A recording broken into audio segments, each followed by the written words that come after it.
Okay. Sorry for the silence, if there was any. A second here. Hold up, King. Hey.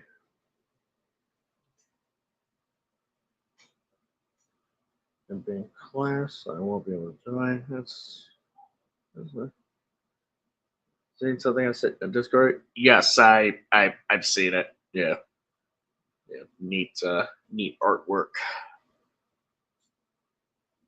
Neato. But yeah, welcome everyone to Sea Monster Live number 61.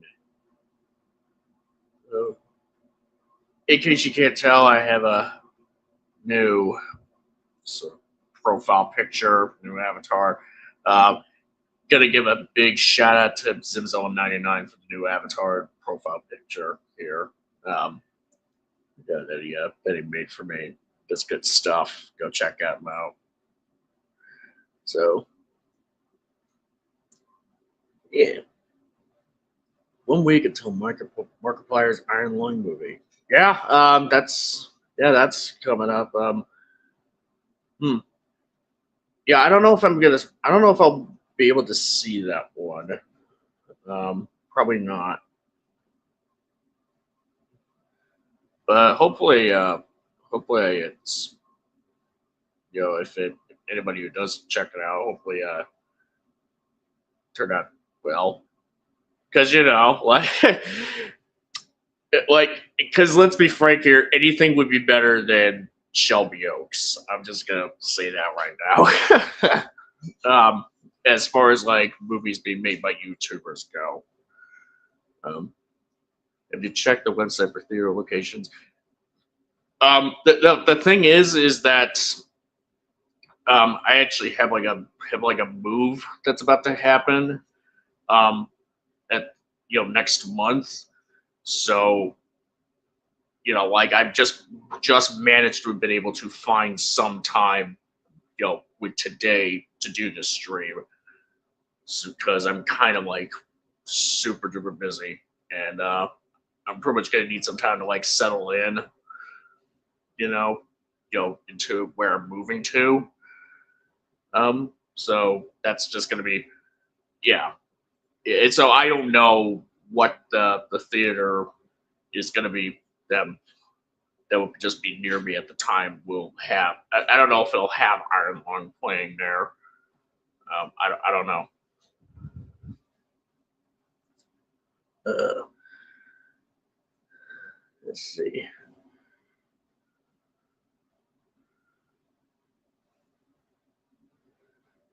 Mm-hmm. But for today's stream, um, in case you haven't noticed, it's basically just going to be a weird, wacky, weird, crazy sort of discussion about the like you could say the similarities between the Godzilla franchise and the Transformers franchise, and how they kind of seem to have an interesting amount of similarities to them in some way, shape, or form. And it's not, and it has nothing to do with that crossover, that Transformer crossover. Oh, we got ourselves Mr. Lau. Bam, bam, bam, bam, bam, bam, bam, bam. Dude, this is like Transformers is like the second thing that I think I like the most. Oh, well, third. It will be like Godzilla, then Alien, then Transformers. Yeah, nice. Yep. Dupe, Sea Monster, do you plan on doing a live stream on Water Horse Legend of the Deep? I have no idea. Yeah. Is that the Disney movie? Um, I think it has something to. I'm trying to figure out like if it is what I'm actually thinking it is. Like, is it like that a movie about a creature that's kind of like the Loch Ness monster, but not really? Yeah, and then it has like a kid who's like a friend, but they're like in wars with people. I think it's that one. I think. Okay, but Unless you're talking about something else that's like about the same creature, I guess. oh, good thing. Well, good thing we can ask him about that because here he is. Yo, yo, what up, guys? How y'all doing? Pretty good. Yeah, fine. Considering that this is my first time on your live streams, I just have to say Happy New Year to all you guys, and I hope you guys have a wonderful day too. Ah, nice. Happy So, New what are you guys trying to ask me? If the Water Horse movie that you're asking if I plan on doing a lecture on was about some like a creature that's kind of like a Nessie or something like that, or if it's something else. Yes, it's the one. It's the nasty Loch Ness monster movie, the one with the horns. Okay. Um, I have not. I've never seen it, so I mean, unless I I'm ever asking. get around to it, like I mean, I don't know if I would do a stream on it or not. I have no idea. I'm asking this because this movie was kind of like my childhood favorite for me and my sister, you know. Okay. But anyway, back to topic. Godzilla and Transformers. Yeah. Yep. Basically, two franchises that you'd think would have like nothing in common, but apparently there may be like a little more going on than meets the eye. Yeah. Yeah. I saw it. Yeah. No, but for real, like it does have Triptychon right there, which is basically Godzilla. Like straight up, that's just like Godzilla Transformer. Yeah. Oh yeah, the Triptychon. Yep. Yeah,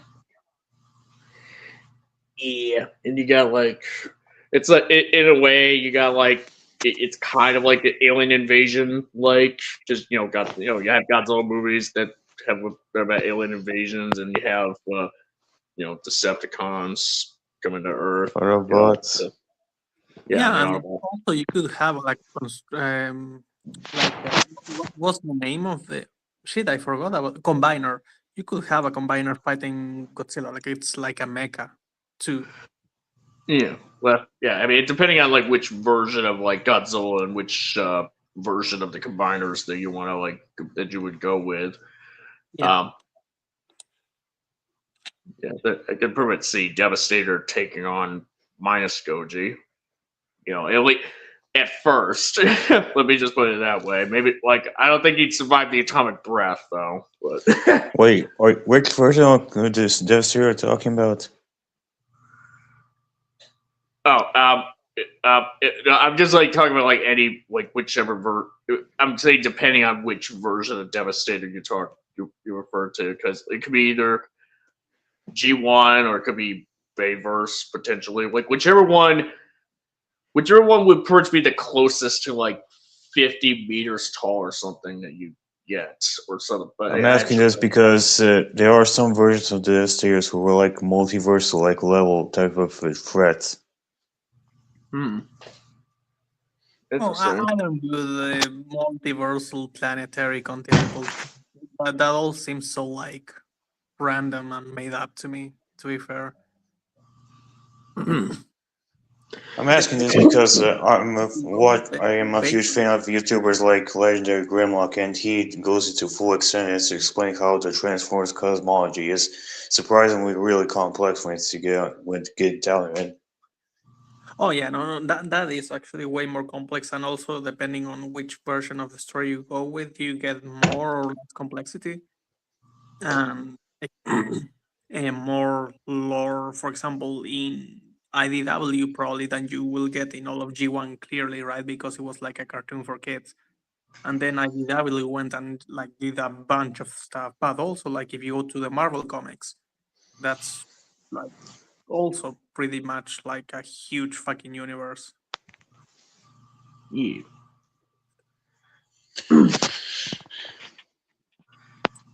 Yeah. So the crossover, what's it going to be? Is it going to be like a little comic or kind of like Power Rangers? No, it's actually. I think it was something that Minecraft World and I were kind of like talking about. About like how there's like a surprising amount of similarities between the Godzilla franchise and the Transformers franchise in in some capacity. Ah, okay. Yeah, because like as you might know, they already did have like official crossover that disappointed like I think every single person that Yeah, was that's yeah. yeah I kind of briefly mentioned that where they just had like like a Godzilla and Mechagodzilla based like versions of like Optimus and Megatron. Like one of yeah them is yeah, and the Optimus one wasn't even like Godzilla inspired. It was just like a paint deco that kind of resembled Kiryu, kind of if you're high. kind of if you're high. Yeah. Yeah. So yeah, that that's that. Yeah, I don't even know what to say now. Like, how do you mess that up? Just No. how. You know what's worse? That the worst thing is that Naruto got a better crossover, and Monster Hunter too. Actually, Yeah, Oh yeah, did you guys know that Naruto just had a crossover with Ninja Turtles? I did not know that. What? what But had a crossover with the Ninja Turtle? oh, Naruto, it had a crossover with Ninja Turtles back in You know, like last that's year. actually, like very logical. I'm not surprised, but I'm surprised that I hadn't heard of it. And actually, Ninja Turtles also had a crossover with Godzilla, I think, for Super 7 or Mecha. Yeah, Yeah. yeah, one of them, like Super Seven. Um, yeah, like that. Yeah, like the most bizarre one is just like having what was it like Michelangelo as King Ghidorah. Like, how does that make any level of sense as an option? I mean, there is Kevin, so Yeah, no, I don't think they thought Maybe that far into Shredder, I it. think, right? Because, like, think about it, Shredder at least has like the gauntlets that are like on his arms. And if you make those like Ghidorah themed, at least, right? Like that can kind of make sense, and you make his armor golden with purple, which could Yeah, look cool. But yeah, I don't think that the turtles needed to have like one of the villains in there. right. Let alone like what could consider to be one of Godzilla's like arch rivals or one Yeah, of his most exactly. common adversaries. So who did they have in that crossover? Rodan, Godzilla, and I think like Anguirus and King Ghidorah. I'm trying to yeah, I mean, I think that's what they had. Because Because I know they went. Anguirus, like I think it's a good mix, right? With a turtle because you just give it like the spiky boy treatment, and that's kind of it. Yeah, exactly. You could just that's pretty much what you can do with that. Godzilla, like that one's a little tougher, but it's like maybe.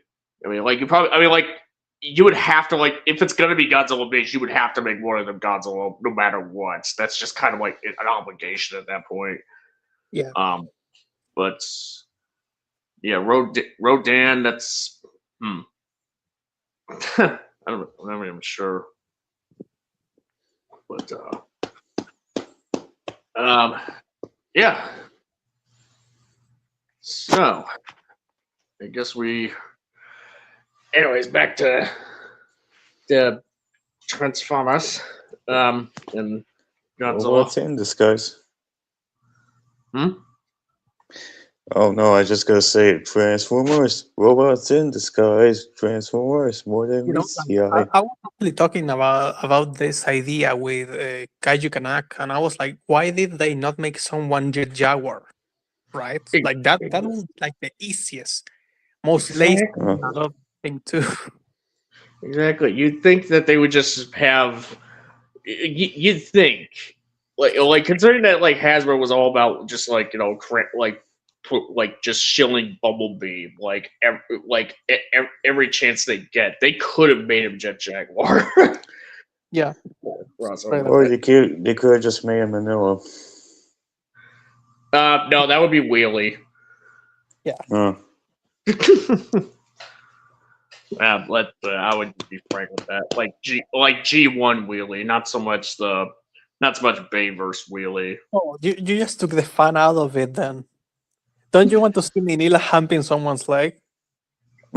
That's Or more like humping someone's house at that point, right?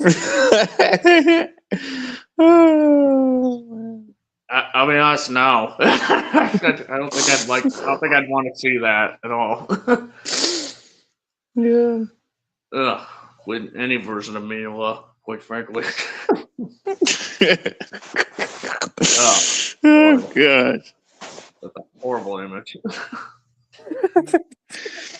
It would be the greatest thing of all time. Oh god.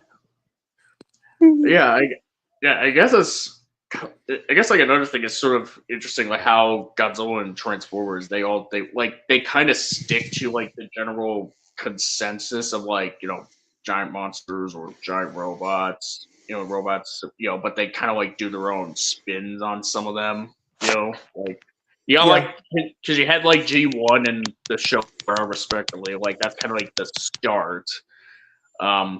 Ultimately, it's kind of like what is that? Was I'm not gonna say it. What? Oh no, I was going to make a joke, but never mind. Okay. But yeah, because you had like the show era. It started out as kind of serious. Obviously we go to 54.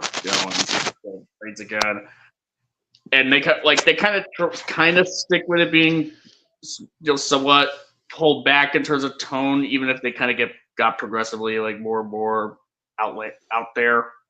But then they just go full like insane essentially.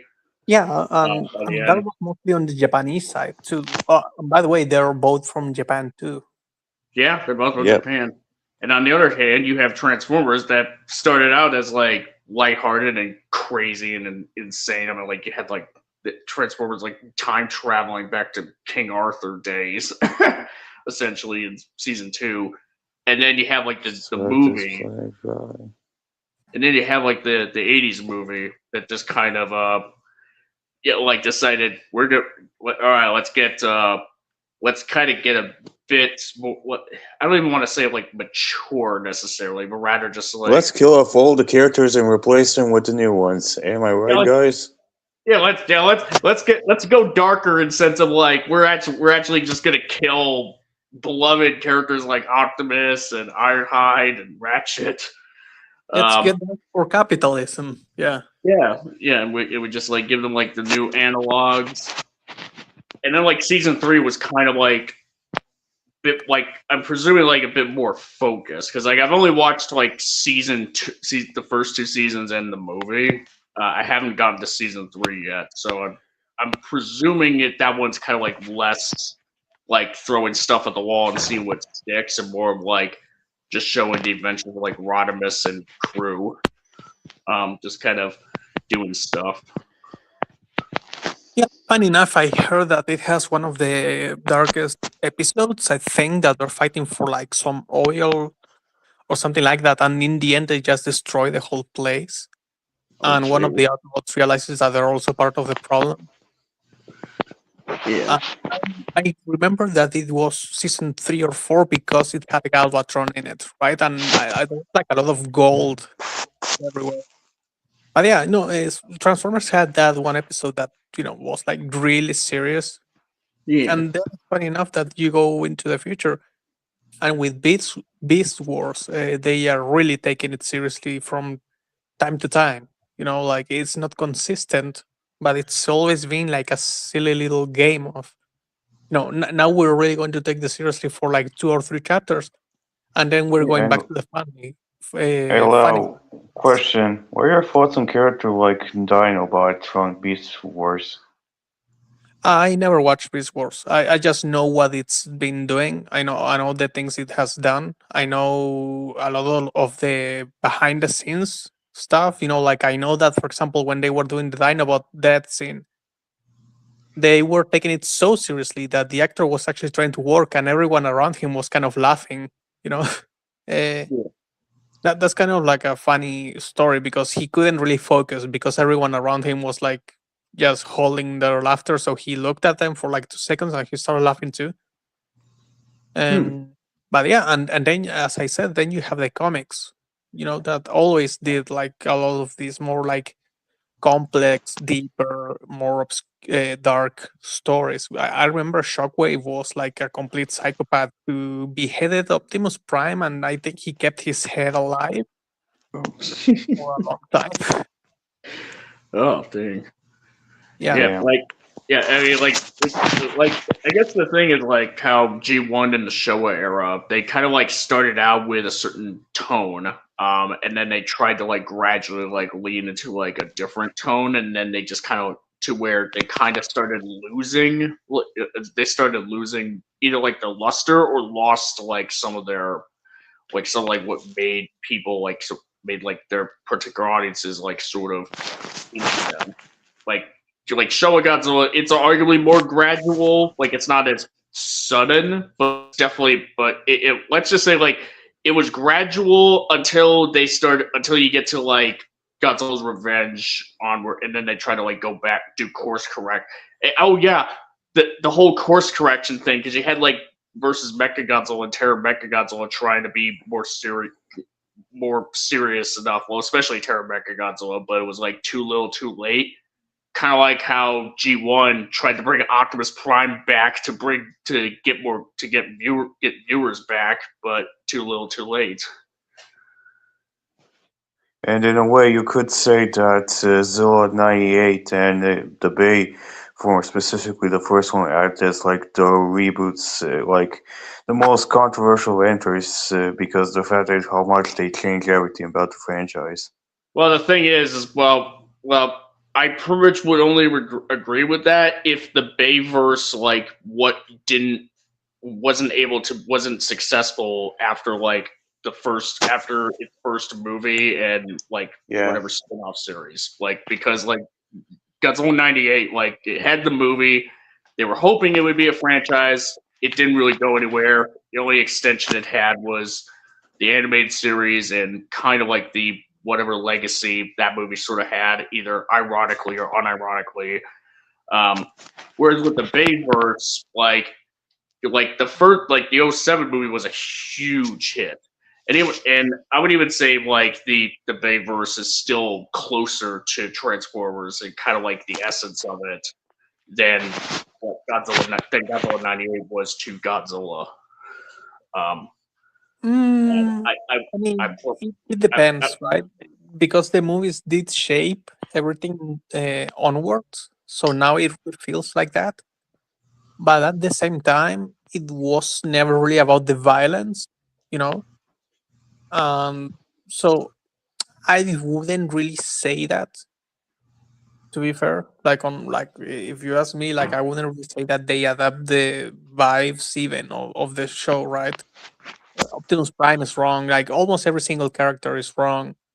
And when it comes to the lore, they just don't really stick to anything like for more than one movie, right? Because everything has to be like what's the word for this thing? They make it shut up as they go MacGuffin. along. No, no, no. Everything is a MacGuffin, right? Every single movie, new old thing that we have to find before the world ends. hmm. Uh, While at the same time making stuff up as they go along. yeah, exactly. If you wanted to adapt, the original Transformers or Transformers as a whole, more accurately, you will need to do the fight for resources thing, and they never did that in the movie, so it's not really an adaptation. I think that Godzilla '98 has more Godzilla than Transformers from the Bayverse have Transformers. Well, wouldn't resources be like the MacGuffin because the Decepticons were about like sucking the Earth dry? I mean, Um, not really, because so here's the thing. You can suck the earth dry and all of that, but normally before you get to do a good example of this, I would say, is Skybound, right? Because they need to use dams and electricity to create energon, right? But it takes like a lot of energy to make like a little bit of energy on here on Earth. And normally they need that just to survive, right? So they don't have like this huge plan to, like conquer Earth and use it as a farm basically for Cybertron or anything like that. As soon as they get here, normally they need to have a resource war to just survive, right? So it's like who can get the most energy and faster out of sort of Decepticons, and based on that they will have like like that's what dictates the balance in the fights later on. So when they reach Earth, none of the Autobots or the Decepticons are like energy starved, right? Normally they would, or that's how they should act, right? Because it's like, imagine you go to a different planet and you have no water, you will die, right? So you will have like a fight over water so your soldiers can survive, right? That's right. something that they never really did. And energon is basically like a never ending thing that they have in their bodies, and they never need to replenish that in the Hmm. Bay movies at least. Which is kind of funny when you consider how when when the second movie pretty much says like that without Energon they just oxygen they just die essentially as Exactly, Gentiles. right? Specifically, the So it's like, offsprings. okay, so they've been here for years, and you don't even see like a single Energon cube in the whole Bay franchise. Not one. Yeah, they kind of like meant they. I mean, like Revenge of the Fallen like pays lip service to the fact that they need Energon or they pretty much would die, but it's kind of like, but yeah, we never really see it. Aside from it, like, could you pretty much even say like whatever Transformer blood that just like comes out of them? Like, would that be? Is that like Energon, or is that kind of, or is it just That, like? that literally makes no sense because it's green, red, and also blue, right? So, and they usually Sometimes add color. gasoline, and you know that. Yeah, and they just added colors as the movie went in, and it's like, so suddenly do they have like a secondary like lubrication system or something like that, so their gears like keep grinding or whatever, like what's that? So there's like literally no internal consistency between the movies ever. The answer is that the writers could not care less, and they just make stuff It's up as not they go even along. right. Like I doubt that they say, so this green and red liquid come off. No, probably that's something that Michael Bay did post in post.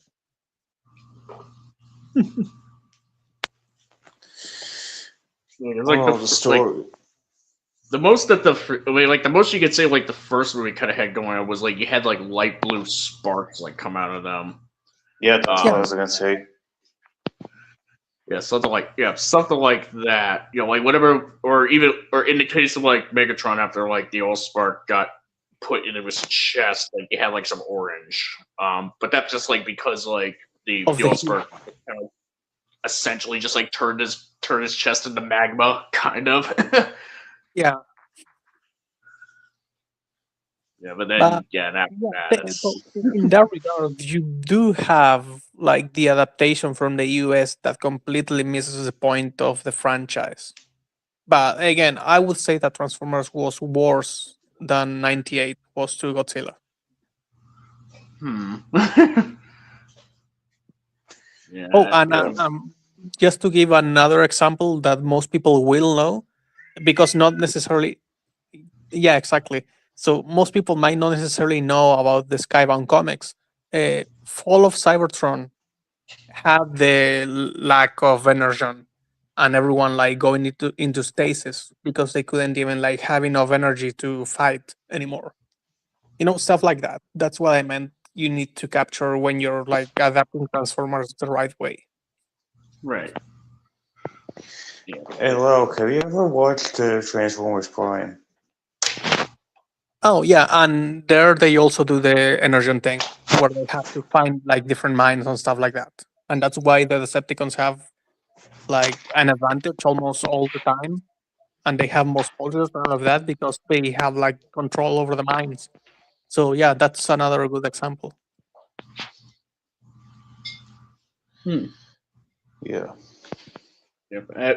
Yeah. I mean, I guess I pretty much don't really agree with that. Agree with the assessment that '98 is like a better adaptation of Godzilla than the Bayformers or the Transformers. Mainly because when you kind of get right down to it, like Godzilla '98 just kind of like sort of misses the point of like what got like Godzilla's supposed to like mean some a bit more than just a big animal running around and just doing just like laying eggs, what have you. Like there's supposed to be more to it than that, and the '98 film just doesn't even touch on like any like deep thematics. Aside from just say like, oh, he's like a it was created by the atomic testings by the French.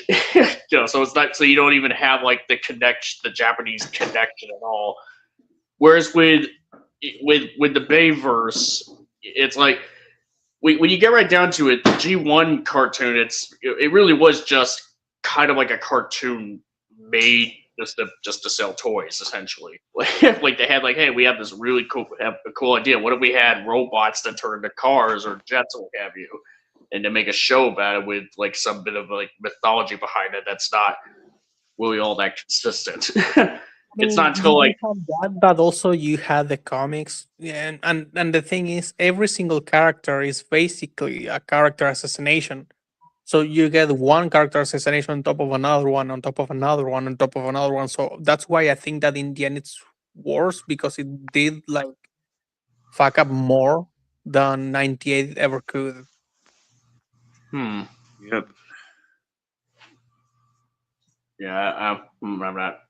Like, I suppose, like maybe just like it's kind of mainly just like how many down the line are we talking about? Would we talk about? Because like I could definitely like it mainly just going off of like the specific versions. Like I can definitely say that like Optimus Prime, like he kind of let's just say like Optimus Prime in the Bayverse, like he did like he did definitely does get a bit more, let's just say a bit more violent. He kind of does some things, but I would argue, and this is kind of like, and this is gonna be could be take us on like a really long tangent essentially about it.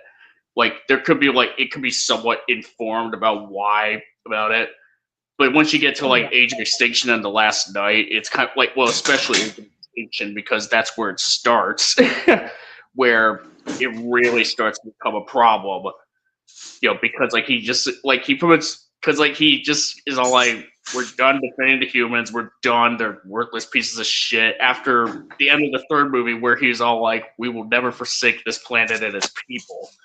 Yeah. It's like To be okay, fair, it's like oh well, fuck me for thinking that you're just gonna carry that over, then I suppose.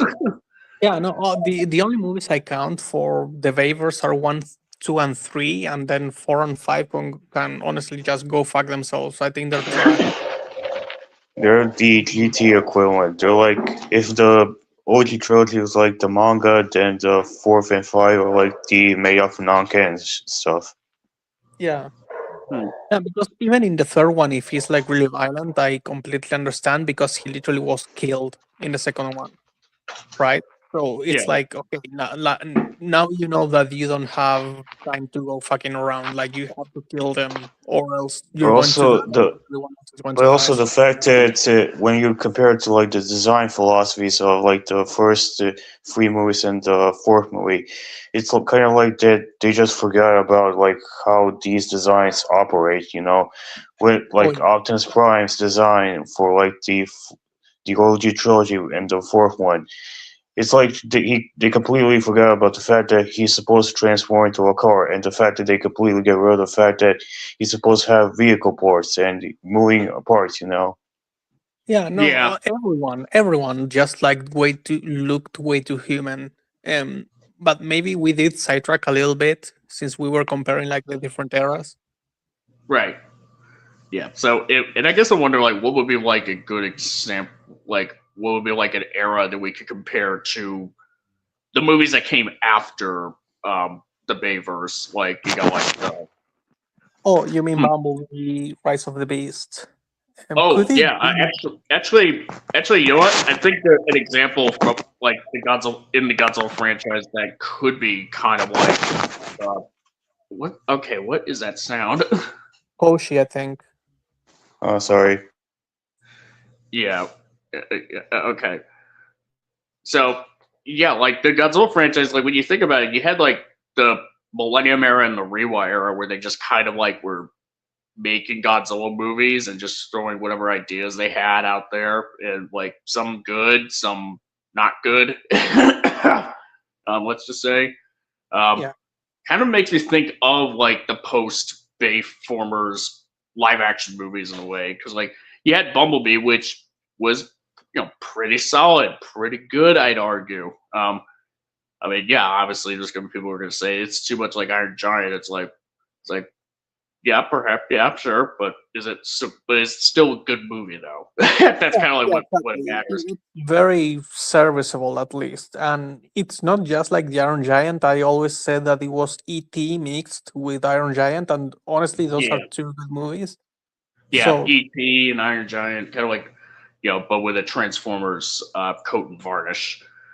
Um, and you had and then you had Rise of the Beast, which was kind of like, which really was Rise of the Beast. I have like complicated feelings about, if I'm being honest. It's like I liked it, but I don't. Everyone has complex feelings about Rise of Beasts. yeah, Yeah, it's I mean, really I weird. liked it when I first watched it, and I bought the Blu-ray. But the thing is, like, I'm kind of just sort of torn about like watching it again because like it really seemed like the things I liked about it was just because like, oh, it's like like there's Mirage, there's like, oh hey, you got some some cool action there. You got like and I guess like Anthony Ramos was pretty charming, but there was kind of like but yeah, it really seemed like just a hodgepodge of like a whole bunch of ideas for Transformers movies that they just crammed into one film. Like Yeah, they like is a sequel to Bumblebee. They pretty much had Bumblebee die off temporarily, just like what happened with Optimus in Revenge of the Fallen. And then they introduce the Maximals, and they bring Unicron in as like the ultimate threat that they have to stop, essentially, kind of like Scourge is to Unicron what Steppenwolf was to Darkseid in Justice League, Or like um, what Silver Surfer is to Galactus. but that's right, more literal. Yeah, or that, yeah, and like just doing way too much, and to try to set up a cinematic universe with GI Joe, yeah, which like was really stupid because we don't even have a G.I. Joe movie yet. yeah, exactly. Like, and here, like they tried to do GI Joe, but they fucked it up twice. Yeah, They and So couldn't. what you're trying to say is that had this movie is had actually gotten a movie of their own first and it had been good, people would have actually been really positive about it. But the Yeah. fact that we so have nothing is the problem. Sorry. question. Do you guys think that Rise of Beast is comparable like to Godzilla King of the Monsters 2019? Mm, mm, No, no, no, no, no. no. Because here's the thing: like King of the Monsters was never in the shadow of a huge director that made the franchise for like literally a decade. Rise of the Yeah. Beast, for as much as I think that Michael Bay doesn't have like enough intelligence to manage the Transformers franchise, it literally made me miss him. Yeah, well, Michael Bay was only a producer for the Transformers movies that came after the films that he directed. Like he was only a Yeah, producer for Bumblebee, Rise of the Beast, and Transformers One, and that could just mean like he didn't really have much input in them. Um, but like you, but rather you get you got your favorite your boy Lorenzo di Bonaventura because like he was. I was actually avoiding mentioning his name because I knew that I would literally go on a rant of like 20 minutes. We have to talk about him. Yeah. The man, the myth, the hero himself. Oh my god, Bonaventura is kind of like Wingard, isn't he? Yeah. Oh Yeah. God. Yeah. Yeah. Like, I'm sorry. Like, like, I have a feeling like a lot of like some of the aesthetics, as well as like the attempts to try to have it seem like as a Rise of the Beast was, and even to an extent, Bumblebee are supposedly in the same continuity as the Bayformer films. It's like That baffles me to this it would be end. his idea more than Michael Bay. Michael Bay was probably just like sitting back, just Yeah, never, yeah, you know, no, just he's like, as I describe him, there is no other word to describe this man rather than retarded. And I actually like mean it with all of like me as a being, like 100%, every single cell of my body, if it feels right. Delusional will also be like a second good option, What yeah. about but you moronic? can be delusional to a certain extent until you just become like a complete fucking moron. What And about terms like moronic? no, no, no, it's Moronic literally isn't strong enough. yeah, it's not strong enough. Like to see someone that's so, you just have to see him in interviews, okay? Yeah. There's no other. You just have to see him in the interviews, He see what he defended has done. he defended the Romeo and Juliet lost scene and just saying like, guys, come on, it What? was funny. It's funny, I want to guys. shoot I think him. people. I, I want to No, shoot him in the head. no, you're not. No, you don't. In Minecraft. Yeah. Like so, the thing is, he's like literally the representation of an old fart dinosaur who is a producer, right? Completely detached from reality, Yeah. doesn't understand shit, doesn't really understand what anyone wants. And Yeah. also he seems to be incredibly like egocentric to the point where if he doesn't think that something will work, he just sabotages it. And I really do think that Rise of the Beast got sabotaged. Oh yeah. Yeah. It definitely got. Yeah. There Or was sorry, definitely Rise like of some the Beast sabotage involved. and Transformers 1 was like his main, okay, now I'm going to alt. I'm going to be so retarded that I'm going to ruin this perfect movie for everyone by making the marketing as bad as possible, because you have to remember Paramount is the distributor, Yeah. okay, which means that they do have control over the trailer clearly, and marketing and distribution. All of that they do on their own. And if anything, they hire other people to do it for them, but they have the last saying because it's fucking Paramount. So the fact that the marketing was so terribly bad, Yeah. you Yeah. And can, Paramount. if you want to be a little mean, blame it all on Lorenzo. And I'm going to blame it all on Lorenzo. Yeah. Yeah. I mean, I'm sure. I mean, like he put his. I mean, his name is all over it. Like it first, like yeah, you can't like. There's no way that you could be, like that you could just, there's no way that you could have like your head in reality and still and pretty much be willing to defend that Rise of the Beast is somehow in continuity with the Last Knights, because when you have like, because when Unicron in Rise of the Beast is nothing like how he was in the, well, it was in the Last Night, because like we don't technically, we see his horns in the Last Night, we see a tease of him rising up, but not real, but he didn't. And we're never gonna see him rise up because the Last Night didn't do well. I mean, you had the fan continuation and stuff like that.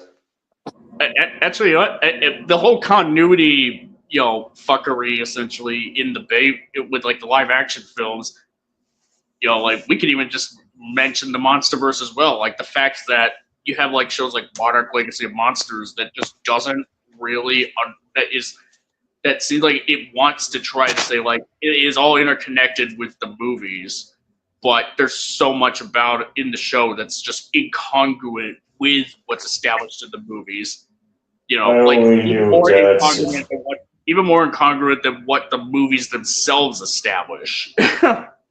Like, I mean, I always knew GVK, from day one that they were never going to be consistent with the movies. I knew for a fact. yeah, I mean, like GVK and GXK definitely did have done a lot of damage to the continuity of the MonsterVerse, as a whole. But if you try to, but comparatively speaking, they're almost like mild compared to what Monarch Legacy Monsters and like I mean, we could say like the Netflix Skull Island anime, but like it included, but Monarch Lom really does does so much more damage. I mean, Axis Mundi alone, it breaks everything, and that's why we cannot just count that as part of the MonsterVerse canon. The same way why, no matter what Devon Ventura would like us to try to believe is the case, we have to consider Bumblebee and Rise of the Beasts their separate continuity from the Bayverse, and we have to consider Transformers 1 being in a continuity of its own from either of those. And another similarity that we have between the franchises? Do you know how now it's almost impossible to get like a solo Godzilla movie from the MonsterVerse because they just think that they need Kong? And honestly, I think that the numbers do back it up. But if they made a Godzilla movie, issue fixed, right? But they don't understand that. Well, Bonaventura, the little shit, he went and he said that an Optimus Prime solo movie would never work. Like, imagine saying that. When the best part of fourth movie was to see him hiding, right? With this character, like Mark Wahlberg, the inventor. And honestly, like, it was the best part of the movie. And I think if you had stayed there and actually, deepen the character dynamics and all of that, you could have had someone that worked really well with Optimus. But no, they just had to ruin that movie too. Yeah, they had to overcomplicate everything. They had to make everything so much more complicated. It's like they kind of like wanted to give Optimus Prime some like this sort of arc essentially in that movie without really like without actually having there for real, and it all Without stems from actually understanding what Optimus Prime is supposed to represent. what the Bayverse Optimus Prime in the first 3 movies was supposed to be like, what he was supposed to represent. Like Age of Extinct Optimus in 4 and 5 is just totally, well, mainly in 4 in particular, because 5 it's like 5 is almost like he's like barely even, he's not even present enough in that movie to even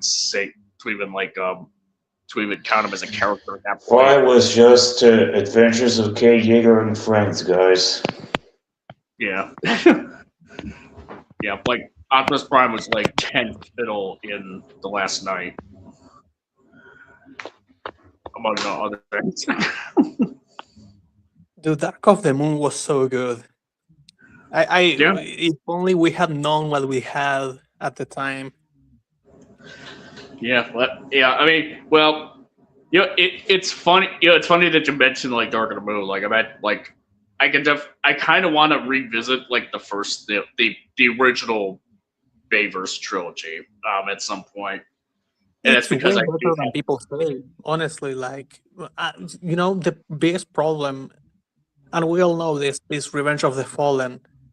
But the thing that adds up to how bad that is that if that movie had been better, it literally would have by default made Dark of the Moon even better then, right? Because the characters wouldn't have been like complete trash. You will have had like better dynamics going on into the third one. And maybe you wouldn't have gotten those ugly ass twins cancelled from the third one, which actually in the novel they're still there. And they have like a really and died by Sentinel Prime's arm. Yeah. Like, I mean, like the first Bayverse film it's certainly an argument can be made. I would definitely still say that the 2007 film is like the strongest from a writing standpoint out of the 3 films. But it's funny that you mentioned like Dark of the Moon, because that is kind of a project I have going on where it's like I could definitely say, like, I don't know if I kind of want to give them a rewatch just so I can be able to really be able to start really analyzing it, I suppose. So you're planning on doing an essay videos of it? Yes, an essay video on Dark of the Moon. Cool. Anyway, guys, I'm pretty much going to be leaving right now. Oh, okay. Thank you for coming on. But before I do, one thing I have to say, I'm currently writing a script for my one-shot manga. Oh yeah, as I told. Yeah, the one that I told you about when we were talking solo. But other than that, I have one more thing to ask you guys, and it's gonna be a pretty weird. It's gonna be out there question. Go ahead. How would you guys feel that if the Godzilla franchise had a movie that's like akin to Transformers One? In what way exactly? Because I mean, in terms of that it's animated, that it has kind of akin to similar but not similar themes, but also a similar tone as well.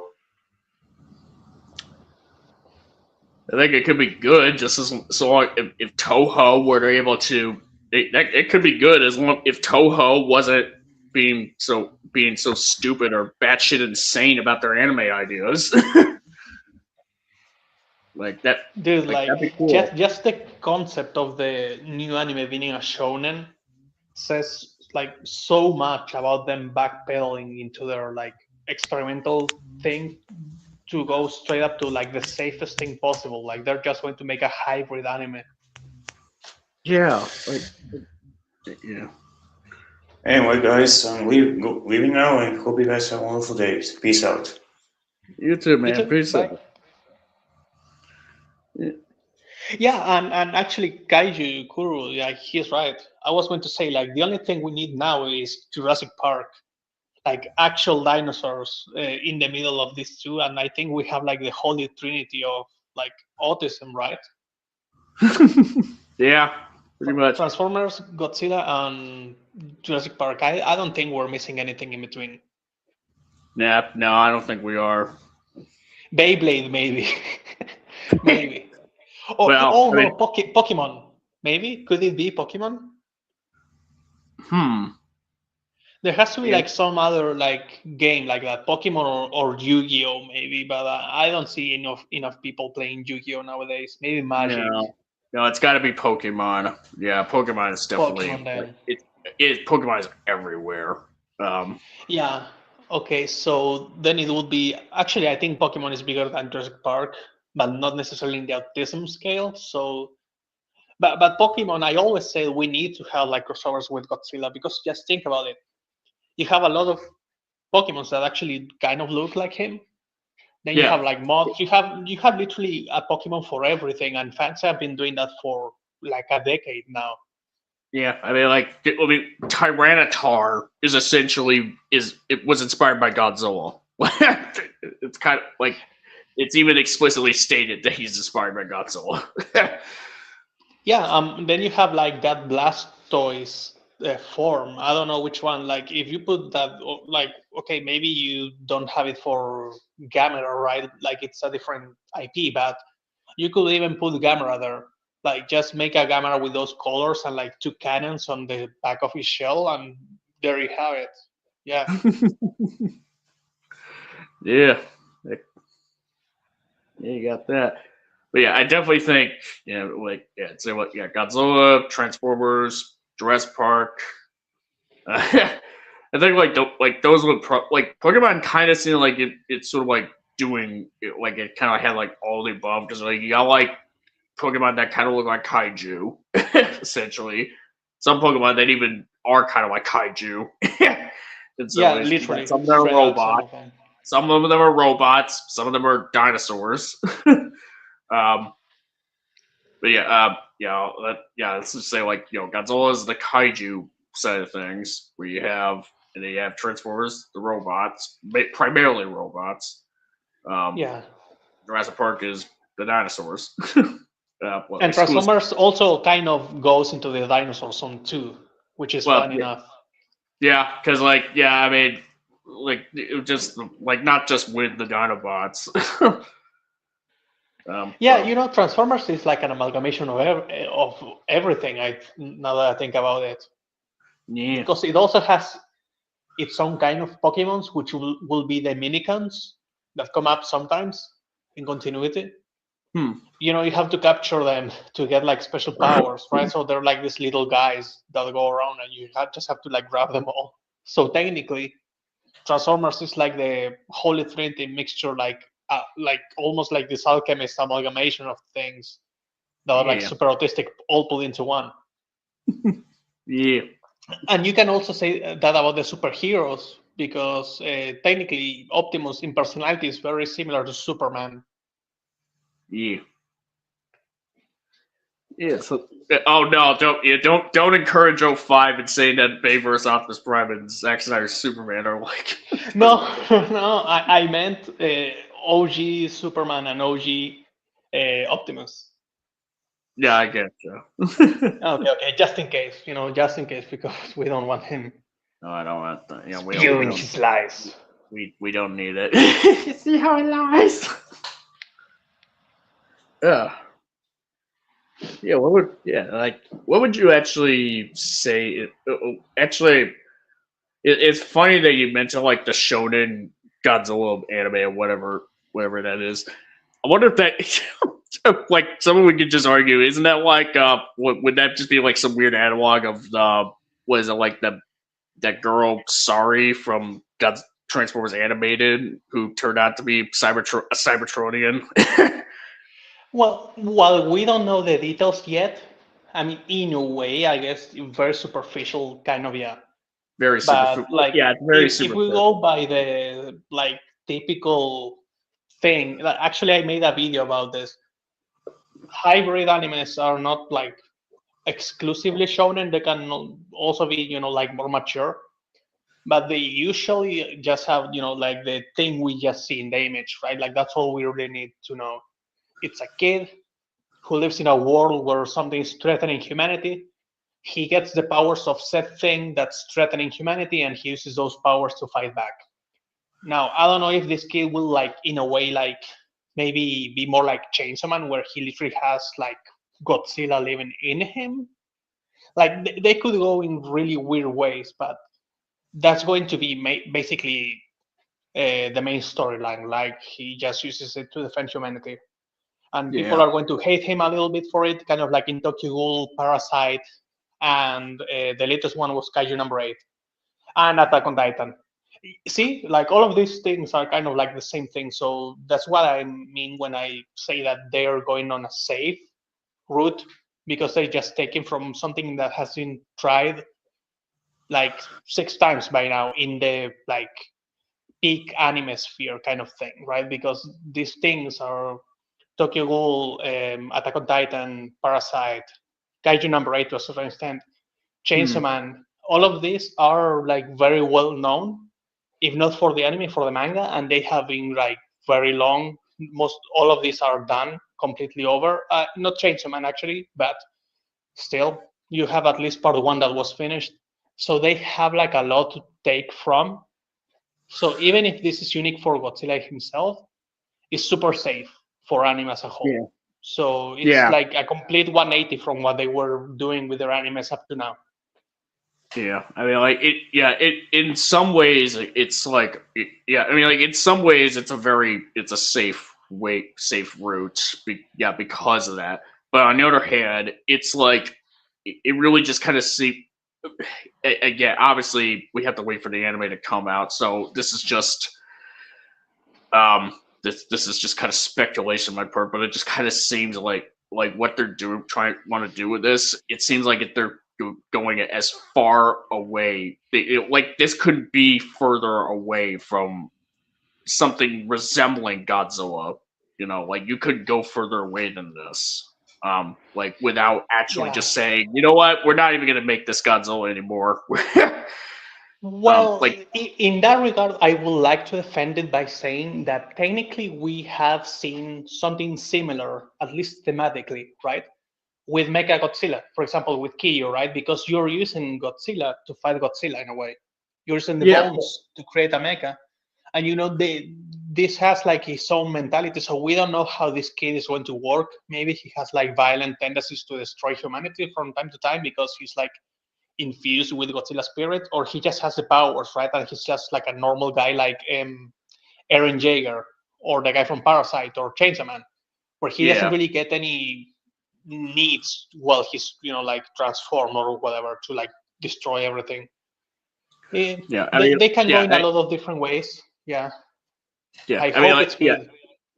Yeah, I could pretty much. I mean, I could see perhaps if that's what they were going. But the thing about the Kiryu duology being an example is like is that Godzilla is like we pretty much that duology kind of establishes that Godzilla is definitively like a creature that exists that's like his own entity. And even like Oh, now I get it. Yeah, and I get even what you're like saying. yeah, even like Gojira, the 54 Goji, that whose bones is being used to make into Kiryu, he was an entity at one point or another that once existed in a corporeal form.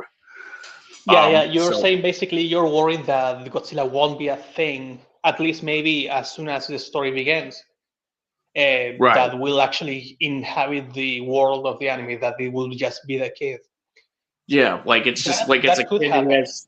Yeah, I just don't even. Yeah, I don't know what the. Who knows what that anime.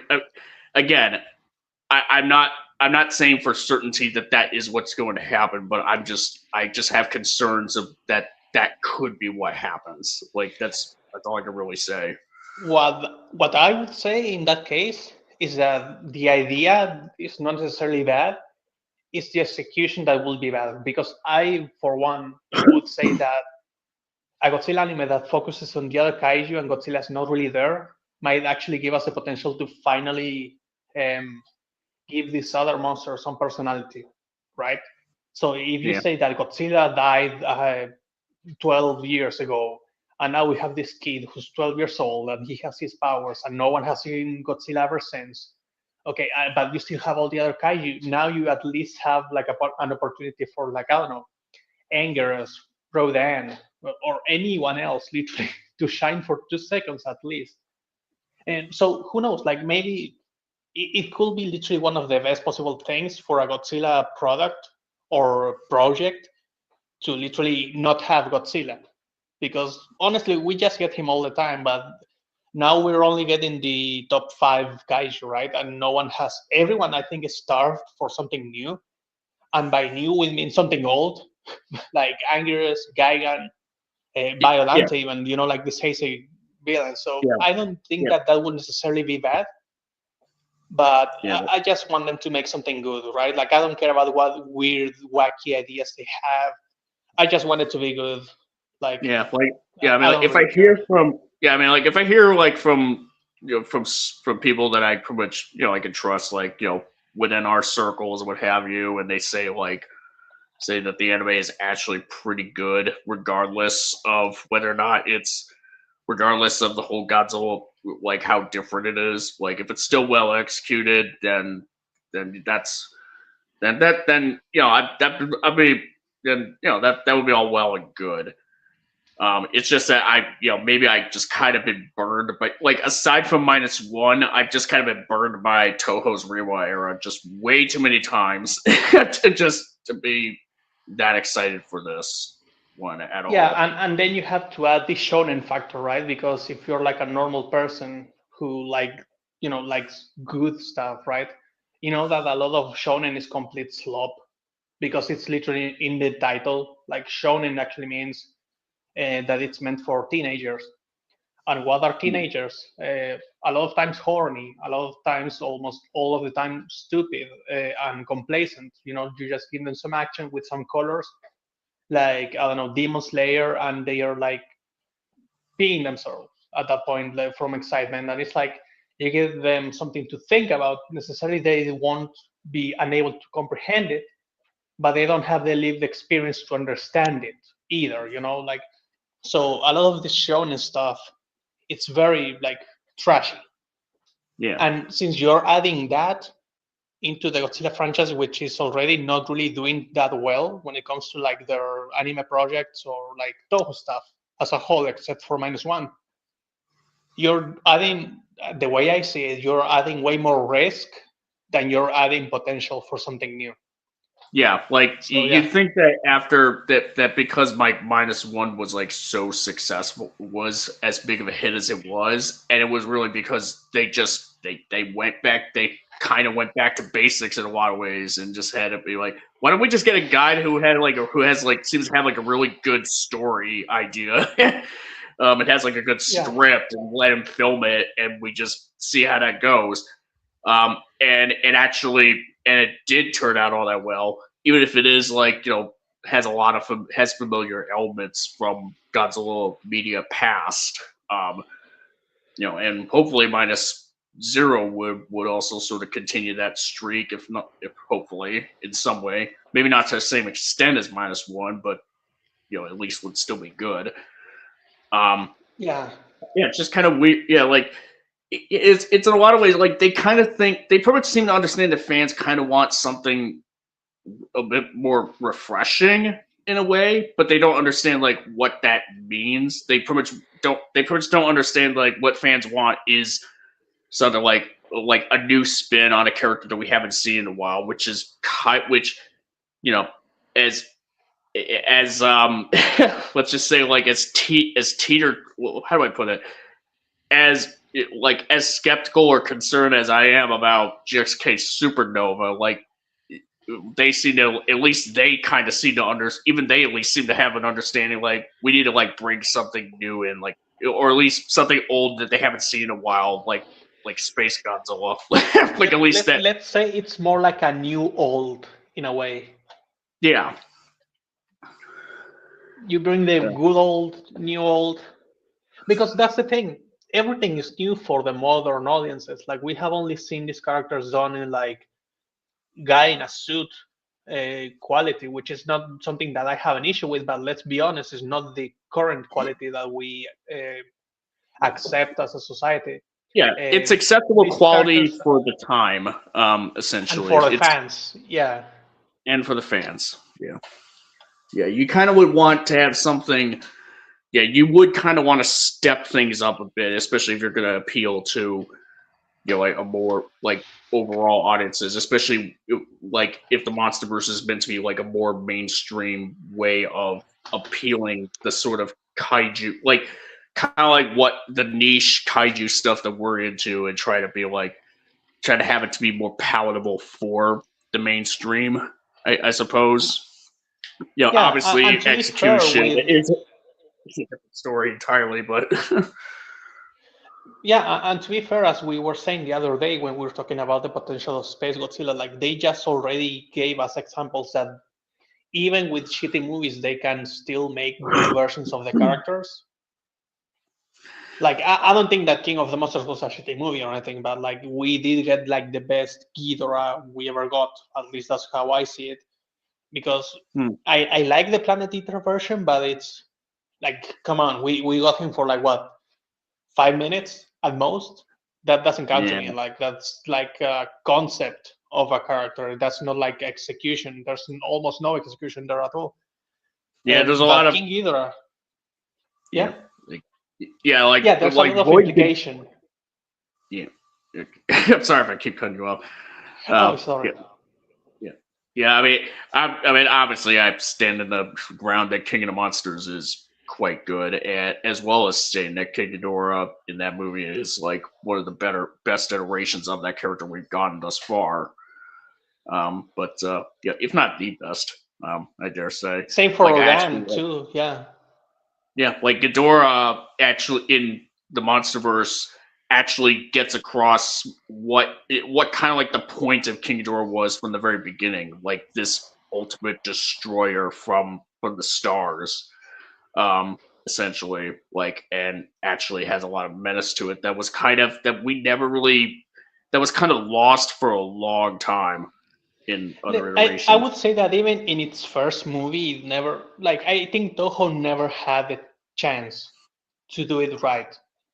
Right? Because they just kept fumbling Ghidorah from the very first movie onwards, always. I think Ghidorah the Three-Headed Monster was still, at least like was a good starting point. Like there's at least like a good build up to him.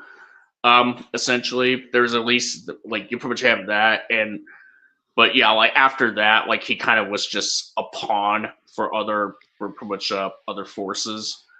I would Like say he was even worse than a pawn. He was a punching bag. yeah, a pawn that is that is essentially a punching bag. Because like yeah, Gaigan also was a pawn a couple of times, but at least he wasn't like humiliated so much Right. I mean, as like Ghidorah Gigan. has been. Yeah, I mean, Gigan being a pawn, like he was sort of like that from the very beginning. It's almost like if they want to like do something new, like have it to where he isn't like the pawn of another alien race or what have you. Then that could be fine. But yeah, like Gigan kind of at the very beginning was always like essentially meant to be like the might, like a representation of whatever alien races like might essentially. Yeah. Yeah, whether it's like the cockroach aliens from the show era or the Exilians from Final Wars. Or the Cetopians even, who apparently rented him for a little bit. Gaigan is a rent girlfriend, apparently. Yeah, exactly. Well, yeah, exactly. They had a phone call with him, with them. Yeah. But talking about like -1, it's funny because Transformers 1 came on the same year, right?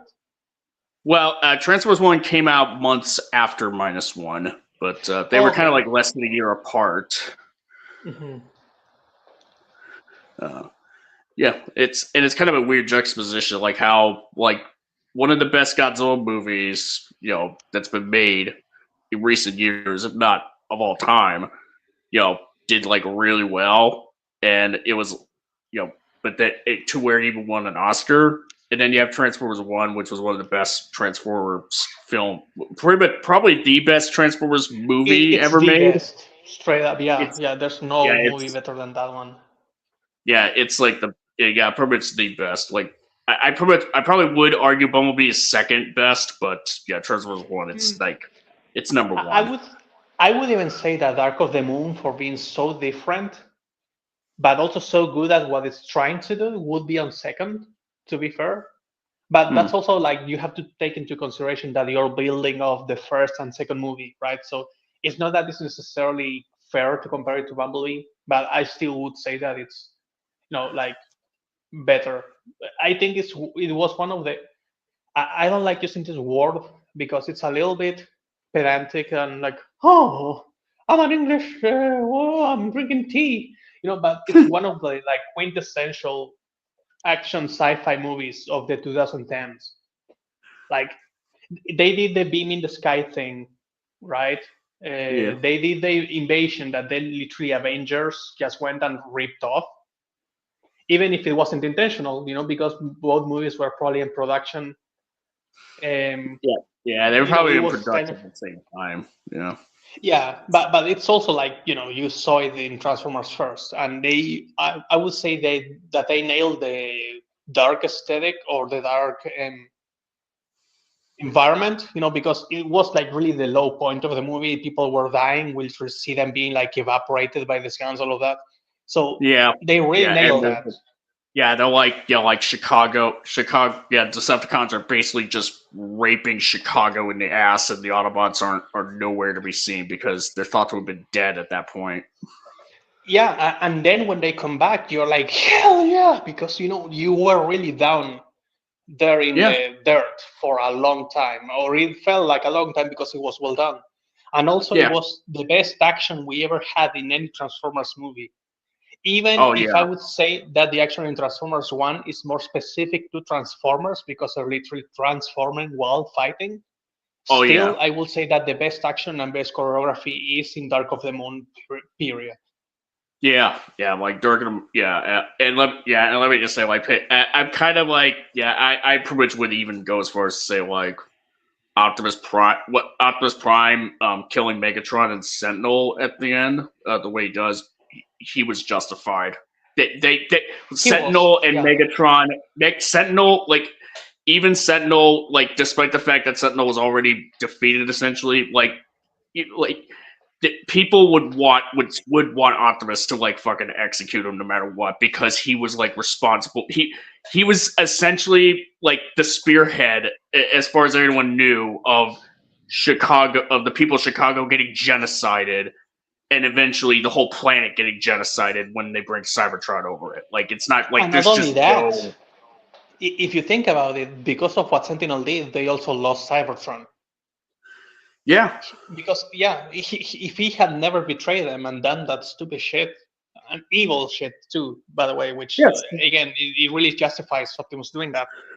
They yeah, wouldn't like have lost literally like their planet getting destroyed by losing like half of it. yeah, like Cybertron. If they had just left Cybertron alone, it would have been fine. You guys would have Yeah, been better off. they could have saved it later on. Yeah, like in every single continuity. Yeah, it So just it makes sense. Yeah, no, I get what you're saying. Being a kid is being like, that's so cool. Being like a grungy teenager is being like, that's so shit. You know, like I went through that phase. And I think that being an adult is realizing, Optimus Prime wasn't like a complete cyber psycho murder machine, right? Like he was actually way more justified than people make it up to be. But you grew up yeah, hearing this yeah, stuff from like the people who grew up with the 80s cartoon, and clearly that like they take it as a complete disrespect of the character, yeah. They but just they're don't not looking at it understand.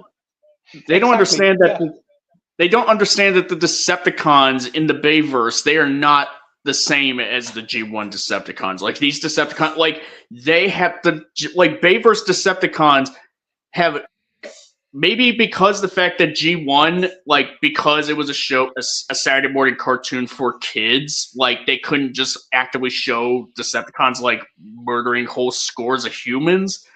Like I can understand that, but that's not the fault of the Bayverse for actually just showing the Decepticons like being totally fine and being complicit to like murdering people. genocide. Like, Yeah, yeah, literal genocide. Yeah, they are genocidal maniacs. They are well, I mean, many of them are genocidal maniacs, at least, if not all of them.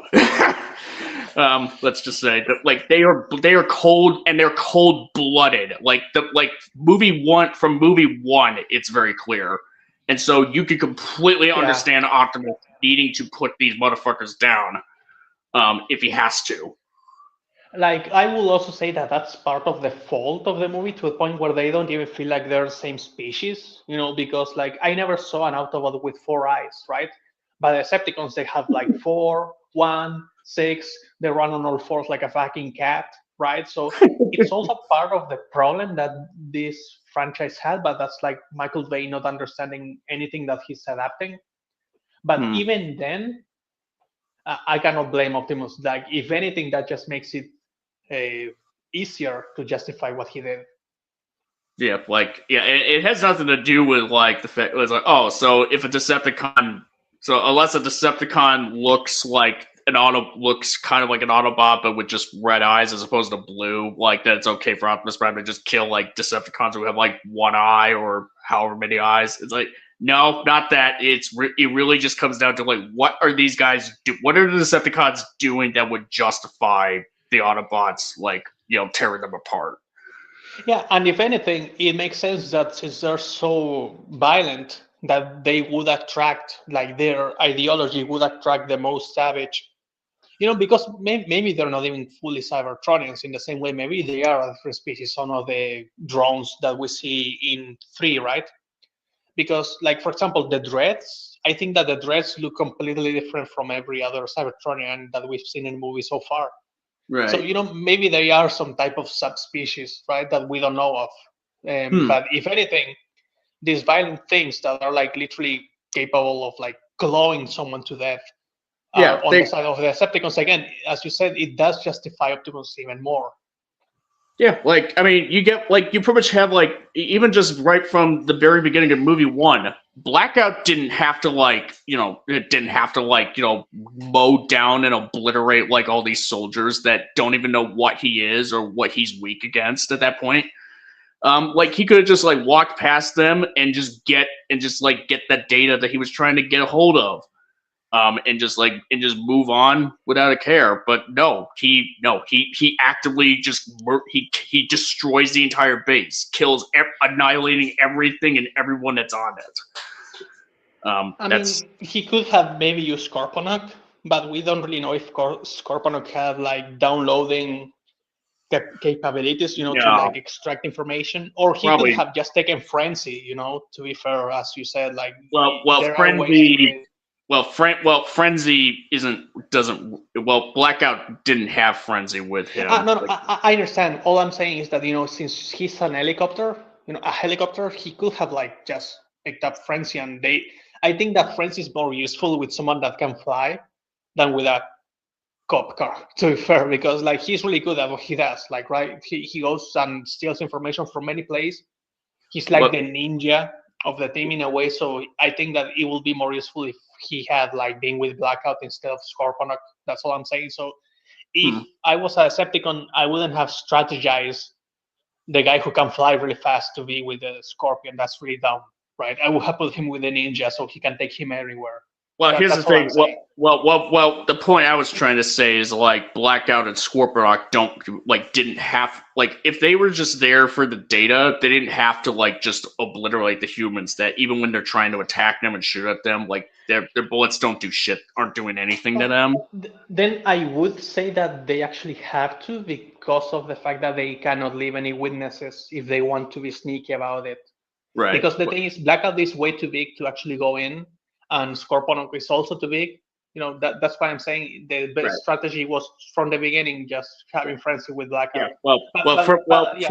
The only reason Frenzy had to kill some security as well because he was hacking into Air Force One, and they just got the notification about it anyway. So Frenzy had to try to escape, even if he had to leave some bodies behind.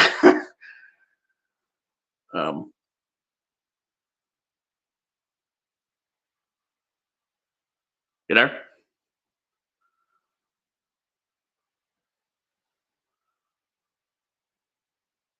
Sounds pretty quiet right now. Maybe because I was done talking. Oh, Yeah, okay. I was just saying that they also had like really good practical effects. But yeah, Oh, no, yeah. the best Transformers movie we ever got, and the best Godzilla movie we ever got, had literal months between them. I think maybe less than 6 months. Yeah. Yeah, Giovanna Productions actually left some comments that I do want to go over. he's first asking, Veron got that what?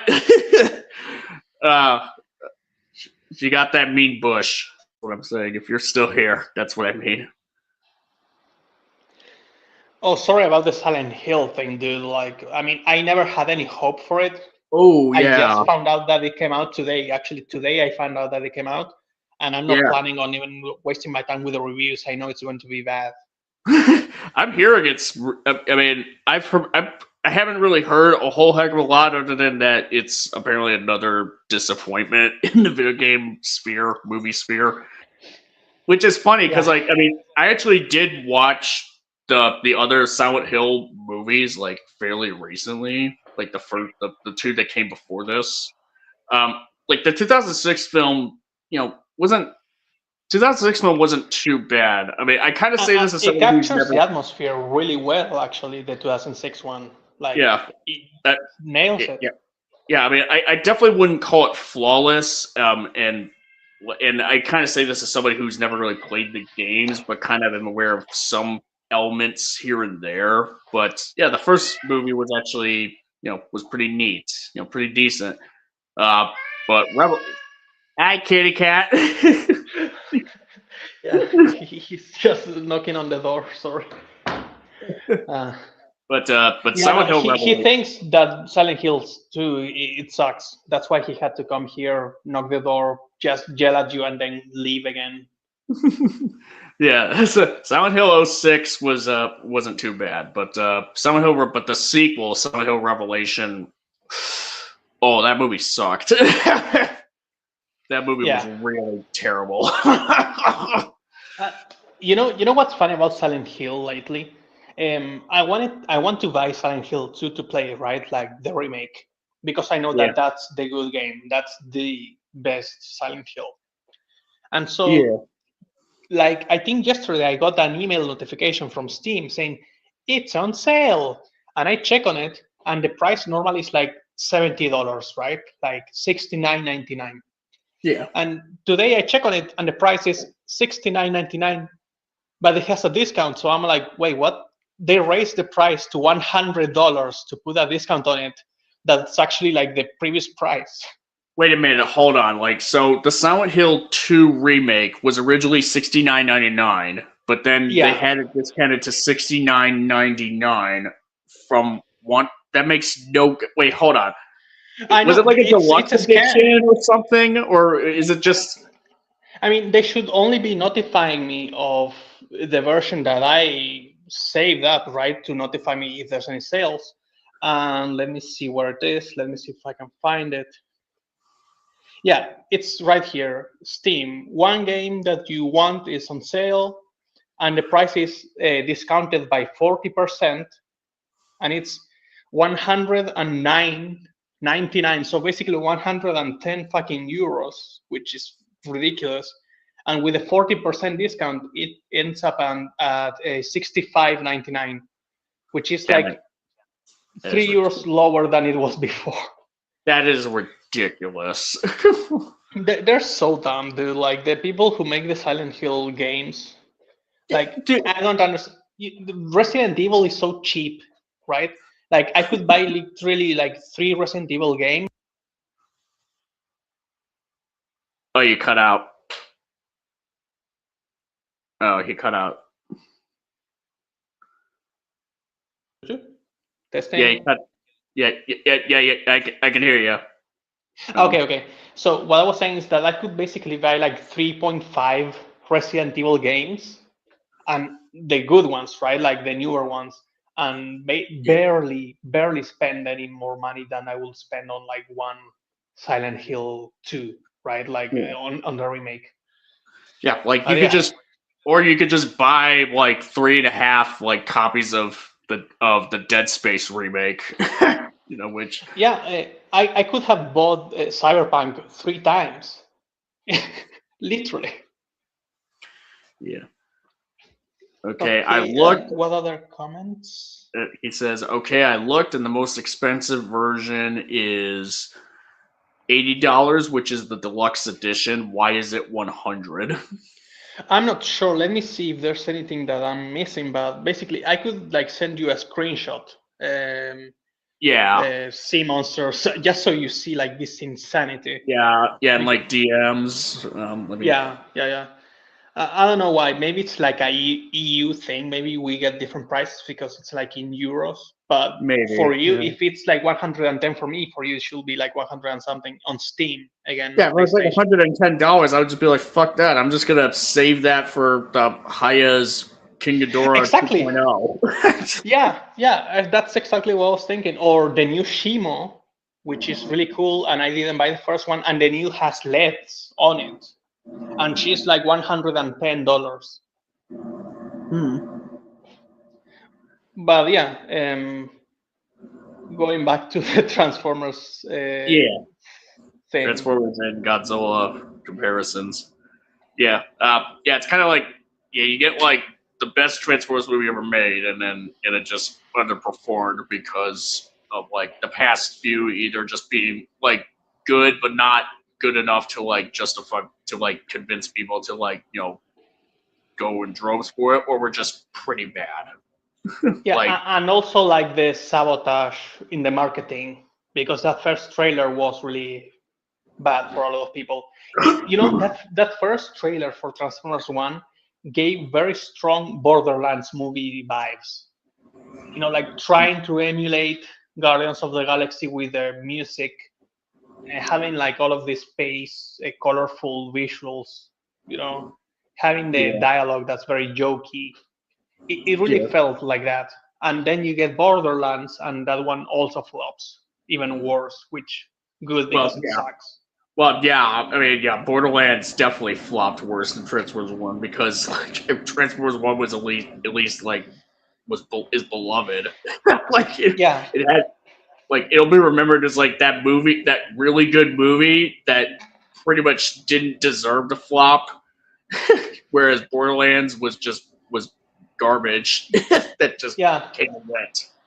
And also like the fact that they were using like this very high-profile actors, right? Like that also made it feel like he was trying really hard to do like the Guardians of the Galaxy type of thing. Yeah. I kind of heard some people say like that they pretty much would have been like, even if Transformers One was successful, they kind of like had concerns that the sequel wouldn't be good because there was just like I suppose like pattern recognition at that point, because like Oh yeah, because Lorenzo would always ruin it. We literally no, I'm not going to say it. See, when we talk about Lorenzo, I get really violent. I'm not going to say what I was about to say, but let's just say we need to uninstall Lorenzo from reality before we get like security for a good Transformers movie.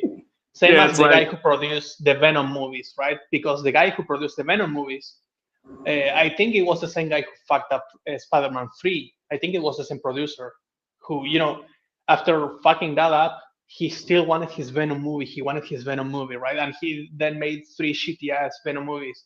He got what he wanted. Every single fan of Venom got what they never wanted, and every 13-year-old kid who was kind of edgy but not really got exactly what they wanted. Oh, fucking Venom, dude. Those movies suck. Really, some producers are literally like a tumor on the film industry. Lorenzo is It's- one of them. it's kind of sad that the Venom movies, like, even for as much of like kind of like a mixed bag as that whole trilogy is, maybe to put it mildly, perhaps, like that's still like the best thing that Sony villain universe, Sony Spider-Man villain universe, pretty much had going for it. It's like the only Yeah. thing that had going for it, and they ran it into the ground anyways. Yeah, it's just Nobody pathetic. wanted it. Nobody wanted it. Nobody nobody wanted Morbius. Even people said like, "Yo, you should do a re-release or you should do its Morbid time." Like they're saying it as a joke because they don't actually want it. Madam Web. I mean, do I even need to say it? And Craven the Yeah. Hunter just showed up and died like instantaneously. I really think that had they actually gone with a good Carnage movie, even if the first one sucked, they could have actually had something good going on. But then they go and they kill Carnage on his own fucking movie, which is like, wow. So self-sabotage literally has the face of Lorenzo and whoever produced Venom 3, which I don't remember his name.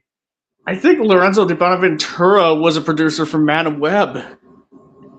Oh yeah, he was. He was actually. I'm pretty sure of that. Let me check. Lorenzo Bonaventura. I'm pretty sure he was because I that was part of the memes at the time. Oh no. I think it was. Lorenzo That's Bonaventura, That'd be producer. amazing. That'd be hilarious.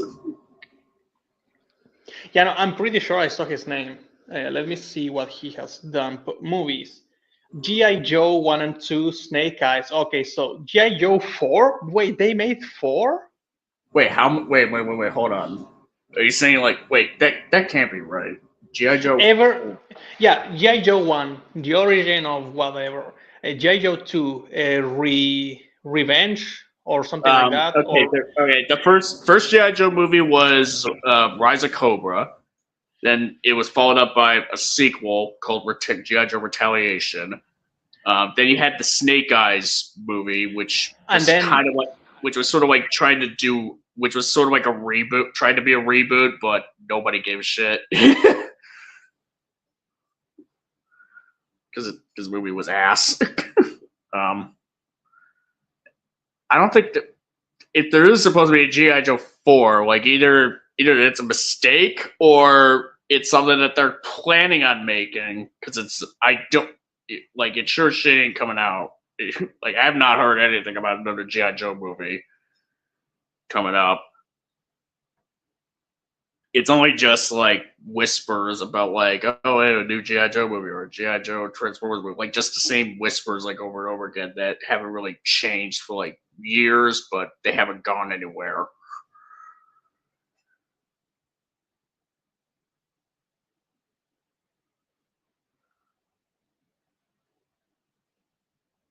Did your signal cut out, or are you just trying to look it up?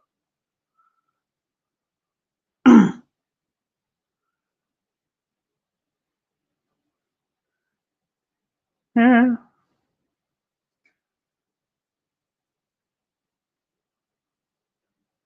You there, Lau? Hear me? Yeah, I can hear you now. Okay. Okay. Yeah. No, I was just saying that. Yeah, confirmed. He did make Madame Web. He did. Yeah, I did. Yeah, you were kind of silent on my end for like, I don't know, like a minute. So it was a little. Ah, okay. Sorry, sorry. Yeah, no, I was just looking at it in disbelief because not only he made Madame Web, he also made actually like one of the best horror movies that go into sci-fi that I've seen, which just surprised me, which is 408 or something like that. I think I don't know how to say numbers in English. It's kind of confusing. 1408. 1408. Thank you. Yeah. Ah. Yeah, that was. Oh, yeah, that's like. Yeah, that's a movie based on the Stephen King short story. That movie was good. Yeah, no, it's really good actually, and so I'm kind of surprised. But yeah, no, and this guy also made Doom, like Doom. 2005's Doom with The Rock. So yeah, Super 5, He- motherfucker. yeah, and he made the Meg 1 and 2. I don't know if those two are like really great, but I never wasted my time with them. They're not great. Out like I mean they're entertaining, They're but they're just not really like. But they're not good. They're just kind of like well compared to like other B shark movies, like they're at least like mildly competent, even if they are still pretty damn ridiculous. Like it's complicated.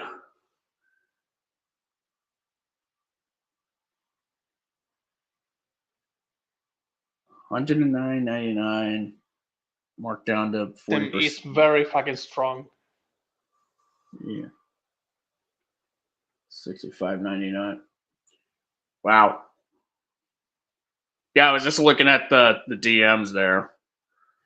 Yeah, it's like what the hell is that price? Like I don't know if that's like a EU thing, European Union thing or what, or like how it's possible that they're charging so much for fucking Silent Hill 2.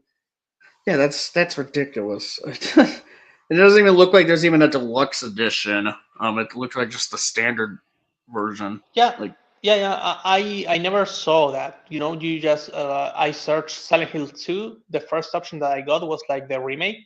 I didn't see any other special editions or anything like that. I just marked that one so they notify me if there's any sales. wouldn't And the sale is a fucking scam. Nice. yeah, it's gotta be, you know. Yeah. I didn't even bother with Madam Web and Craven, given how the Venom movies were, or Morbius, if that's how you say the name. And, it's funny. Vic would tell you that Craven was good. Dude, I still remember how ugly the rhino looks. No, it doesn't come with anything else. It doesn't come with anything. Like, don't try to rationalize it. It's literally just like the shittiest scam they could ever pull. Whoever the studio is for Silent Hill 2. Yeah. Actually, I'm guessing that they raised the price because of the movie. Somehow, like they're dumb enough to think that people are going to watch a bad movie and then they're going to be, you know what? I want to buy the game for 100 euros. Hey, what 110 euros? So add Maybe 100 and then like a really good McDonald's hamburger on top of it. Yeah, they got like they go see like this movie that was like that's like the equivalent of someone taking a diarrhea dump in their eyeballs, and then they just like charge them like almost like Stockholm them into like paying $70 or however much for a better version of that story. Yeah, like Japanese companies can be very shitty like that sometimes. With the how they treat the fans. Kind of Very like predatory too. oh god, I was gonna say like a snide remark about Toho's Reiwa era with the Polygon trilogy or Singular Point, but Yeah. By the way, like the thing with Transformers and Godzilla 2 is that I think didn't we get like a little comic, like a one shot, very very short ones? I'm Or pretty much was that wondering just? I'm wondering if like the artwork that Hoshi sent me in DMs, was kind of based on that. Because like it wouldn't surprise me if Matt Frank made something like that and people were, sharing it around. So that's the image I have with Godzilla, like holding, I think, Optimus Prime or Megatron in his hands, while Oh some other yeah, Transformers are like shooting him. yeah. That's one of the images Hoshi sent me. Yeah, like Godzilla's holding Megatron, and Optimus is like, I guess, facing off against Godzilla. Yeah, but like we should have gotten some comics because IDW had Godzilla and they also had Transformers at one point, right? Now Skybound has Transformers, uh, but even in the beginning, Marvel had both Transformers and Godzilla 2. Yeah. So I'm just like, it's literally like a miracle, or well, the opposite of a miracle, that we have somehow not gotten a crossover in comic form. Hmm. Yeah. Yeah. Okay. I'm looking these up right now. Yeah, Jarvana, Jarvara, the Silent Hill thing is on Steam. Yeah. Like it would have to be like I would hope to God that it's like the actual game and not a scam. No, what I mean by scam is that it's like a scammy thing to do from the company, right? Like, you raise the price and then you give it a discount. So people think that the actual discounted price is, like a reduction of the real price. But it's not. You just raise the price and then add a discount to make it the same as before. So it's kind of like the thing that people say companies do on Black Friday, which I have never seen personally, but yeah, the same thing. Yeah. All right. So one of the images that Hoshi sent me, you got Godzilla. He's kind of getting shot at. He's holding Megatron in his hand. Optimus has like his axe essentially facing off against him, and you got like Drift and Bumblebee there. At least I'm assuming the white car is Drift because he's got like the sword. You have the white car mode. Silent Hill F is also $100 on sale for $70. What the fuck? What is wrong with them? They're greedy as fuck because they haven't done anything good with Silent Hill, and some people would even argue that Silent Hill F wasn't really a good game for Silent Is Hill. it Konami that's releasing them these new ones or? I'm not sure, but whoever they are, they're fucking delusional. They They're are really going on a Lorenzo Bonaventura rampage right now. Cat in the background, yes, yes, Minecraft. Yeah, we got, and the second image that Hoshi sent me is kind of one where Godzilla's fighting Devastator, but it's like G1 inspired Devastator, so because it's got like Yeah, I've seen it. Like, it's really nice to think, Yeah. about Godzilla fighting some of this. Because here's the thing, I think that if you have like the Decepticon and Autobot like problem, and suddenly you just add Godzilla, which is like a complete like what is it, trump card, or like like the random thing that A is wild on no card. one's wild card. Yeah, I think that you could have like a really cool story. And of course, as long as it makes sense why he suddenly appears out of nowhere, right? Like, Yeah, or why he never showed up until now. yeah, for example, maybe someone captured the Autobots and Decepticons and is making a Mecha Godzilla, and using the combiner technology to do that or something like that, right? And of course, it will take a lot from the MonsterVerse because you activate the thing, Godzilla comes out. But you don't even need to make Mecha Godzilla because I think that will be boring. You could just do Mogira or something like that, and maybe, hey, I'm thinking of something cool. Maybe one of the combiners scans Mogira, and he can transform into the tank. Doesn't Mogira transform into like a tank and a plane that combine into one? Yeah, I think I'm blanking on the name right now, but yeah, I believe there is one. Yeah, but think about that. Then you could have like an upgraded Transformer Mogira. Yeah. Because maybe I don't know, like Bruticus scans him, in combined form, and suddenly like the whole robot, like the big one, can transform into like the different components and then into Mogira, and maybe like being like a super Mogira or something like that. I think that you don't need Mechagodzilla in a story with Transformers because it's redundant if you can just have Triptychon. Yeah. You got Triptychon. You got and you have like Metroplex as well. Oh yeah. Yeah. You like have like a whole city that turns into a giant robot. But at least, if like, they a whole made building. like a thing, would you like them to be on Earth or would you like Godzilla to go to space? Maybe Good through a question. portal, right? Like the Transformers could be like, okay, the war is over. We have all of the prisoner Decepticons here. We are going to open this portal and go back to our planet. Goodbye forever. And somehow, for some reason, before they can close the portal, Godzilla comes out of nowhere and follows them through the portal, and then it closes, and Godzilla's now on Cybertron. Oh yeah, For a so like complete. like Hmm? Godzilla, like Godzilla somehow was able to get through like the space, follow them through the space bridge. Like Yeah, Space Bridge. That's it. Yeah, you could. I think that will be better because you can just focus on the Transformers without the human element, which will be like a fourth party in the conflict, which is like completely unnecessary. yeah, I think like, or even just like yeah, perhaps like the human element would most likely just be like very minor characters who don't really do anything, or just people who are like caught in the middle of it.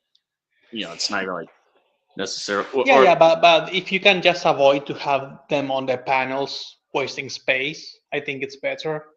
Yeah, yeah. If you just having Godzilla be go through a space bridge and just follow them to Cybertron. Yeah, that pretty much would be like the way to we don't have to worry about humans. We just have the robots fighting Godzilla or something. Or, Yeah, and then you can have like the other alien kaiju. Phew. yeah, pretty much. Oh, bless you. Apparently, Javara is saying apparently that it's like a set with Silent Hill and Silent Hill F. That's probably why. It's like a hunt. Did it say that it was like a set of like the two games? No, no. I know it's in Spanish, but if you had F, you will have seen it in the image I sent you because they will have like the half of the image will be two and half will be the face of the character from the poster from F. It's not. It's actually the two games. It's Yeah, actually the one game. Sorry. I kind of thought that as well. Like, I don't think, like if it was Yeah, a set right. of You really need to stop rationalizing it. It's literally just corporate greed. it's stupid. I know it sounds like there must be a reason, but there's not. It's just corporate greed. But We need to make money. got to have money. Oh God. But yeah. What other what are sort of like parallels between these two franchises that we could pull from, essentially? I mean, you did say you have been talking about it with Minecraft. Like, what came up in those conversations? I think the conversations were mainly like in the discussions of potentially doing it. So like, I'm not sure what the input would be from him. Oh So, well. Oh, remember the thing I told you about resources? What yeah, if you have like a resource war, right? Between like Autobots and Decepticons, Autobots are losing the war, right? Because they're trying to make energon in the best possible way that doesn't affect the planet. And meanwhile, Decepticons are like mass producing it, right? To make weapons, to like sustain themselves, all of that. And they're making it in a way that contaminates a lot and it generates a lot of radiation. And so it like makes Godzilla come out of wherever he is. You could say that because I would imagine that energon has to have like some type of radioactive component to it, right? Because it's bad for people, I think, if you're like bathed in energon. Like I'm assuming it should have some side effects.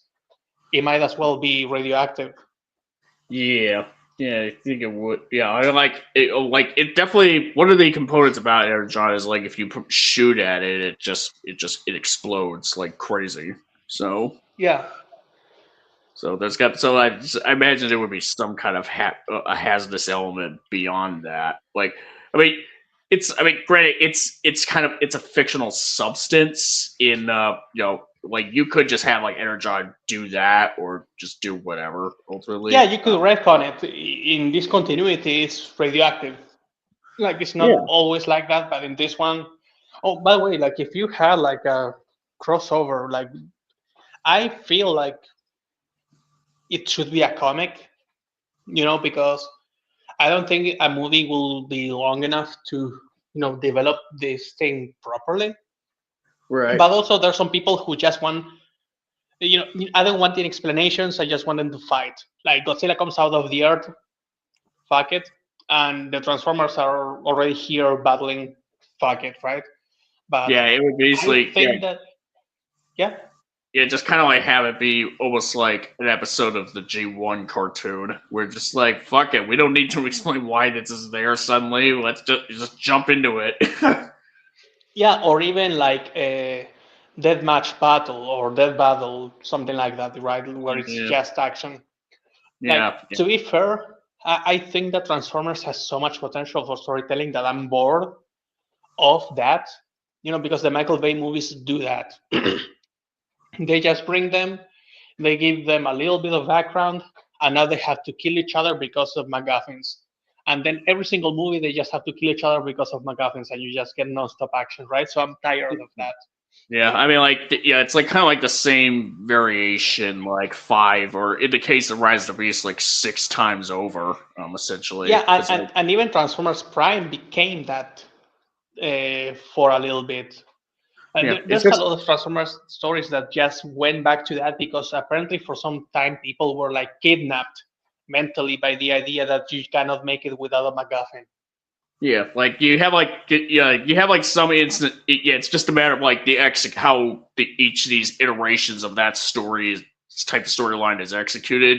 Definitely varies from entry to entry. You definitely have like some entries like like the '07 movie, and I would even argue Dark in the Moon kind of like did it, at least did it well enough. Essentially, like the first movie still probably did it. I would still argue did it the best. Dark in the Moon kind of like was like that at first, but then it does the whole heel turn, with Sentinel Prime, and it becomes an invasion movie. So it does that. Yeah. And It, that's actually like really cool too, right? Because you think, oh, they're going to chase these things for the entirety of the movie, and then it's like, no, actually, the bad guys win. Boom. There. yeah, Yeah. and that kind of frustrates me. Well, actually, I mean, I kind of like said like, oh, it's like a same variation, but then we mentioned like, oh, Dark of the Moon does like a little twist on it, essentially. Like that kind of like It's kind of like Infinity War, if you think about it. yeah. I mean, Pretty much. not to the same scale, right? Because of course it will never be. It's just like in one movie doing the same as like this huge build-up. But yeah, no, the bad guys straight up win. Yeah, so basically, like, Dark of the Moon didn't even Dark of the Moon like changed things up, the formula up a little bit. And then you have at Age of Extinction was just like, it was just a whole bunch of shit happening at the same time, and the MacGuffin thing wasn't until like the last third of the movie. So it's not even like. Yeah.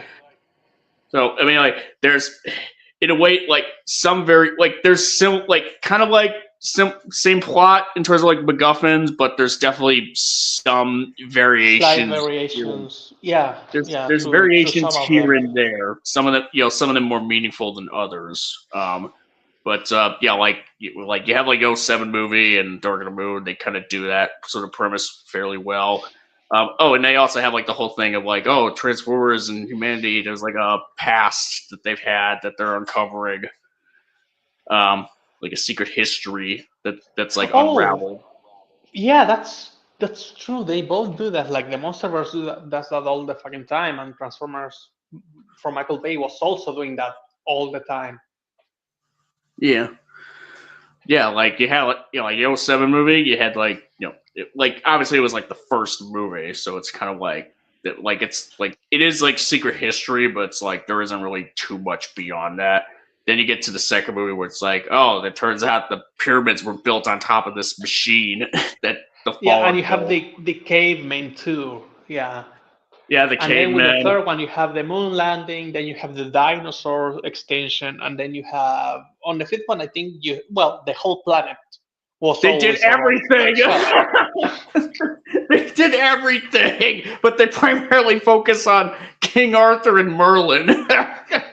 Yeah, but but here's like the King Arthur and Merlin stuff. Like that wasn't even like that shit in the fifth movie. Like that was even that wasn't that much of a factor in it. Aside from they needed Merlin's staff in yeah, that movie. and to be fair, like at least it's not a cave painting.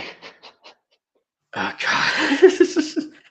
Even I swear- for Monarch season 2, dude, like they just can't stop it with the fucking cave paintings. They're addicted to it. It's like fucking Oh. cocaine for them. Why can't they like think of something Wait, else? Like, dude, these wait, people are getting paid like thousands of dollars to wait, write something. was the cave painting like in that trailer? Because I did watch the trailer, but I Yeah, didn't yeah, pay yeah, much yeah, attention yeah, to it. yeah, Um, yeah. It's oh on the God. trailer, and Oh yeah, fucking it's hell! another Come cave painting on. of the Another bad ancient guy. rival. Here we go. Yeah, I don't know if they use those words, Asian rival, because look, the Monsterverse got me completely bored of two ideas: ancient rivalries and Asian species. Those two fucking terms I don't want to hear ever again in my entire fucking life. Yeah, It's I swear to fucking God, so if outrageous. it does turn out, I swear to fucking God, if they do that with Space Godzilla and JSK Supernova, I won't say I'll walk out, but I'll just be like, "Fuck you guys, come on!" Like you Yeah, have no imagination. yeah, Yeah. it's so boring at this point.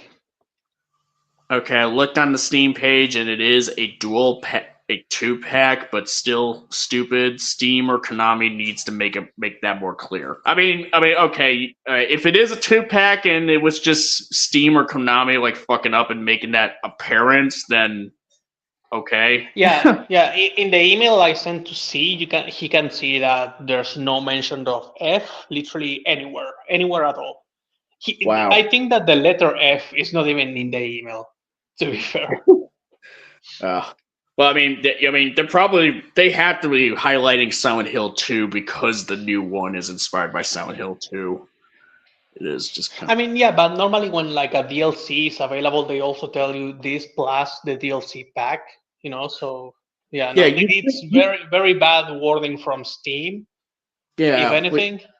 Yeah, you'd think that if you're trying to get people to get in on this like promotional deal and you want to like make some kind of profit off of it, you would want to like make sure the advertising for it is as like clear and concise and as well informative for the people for your potential consumer as possible, so that they know what they're getting into. Because otherwise, Yeah, you're just gonna lose them when you say like you're paying. Because people are already like very like people are already as is like just very uncertain about forking over $70 for a game because like people like there's other things that like they have to take other things into consideration in terms of expenses and not that only are that, non-negotiable. dude, like an old game at this point. Even the remake of Silent Hill 2 is a couple of years old at least, if not like half a decade. Because I don't Yeah. really know when it was released, but it's a couple of years old. And if I can have Cyberpunk for 22 euros, why the fuck would I have to pay anywhere over 30 for Silent Hill 2? I'm just saying.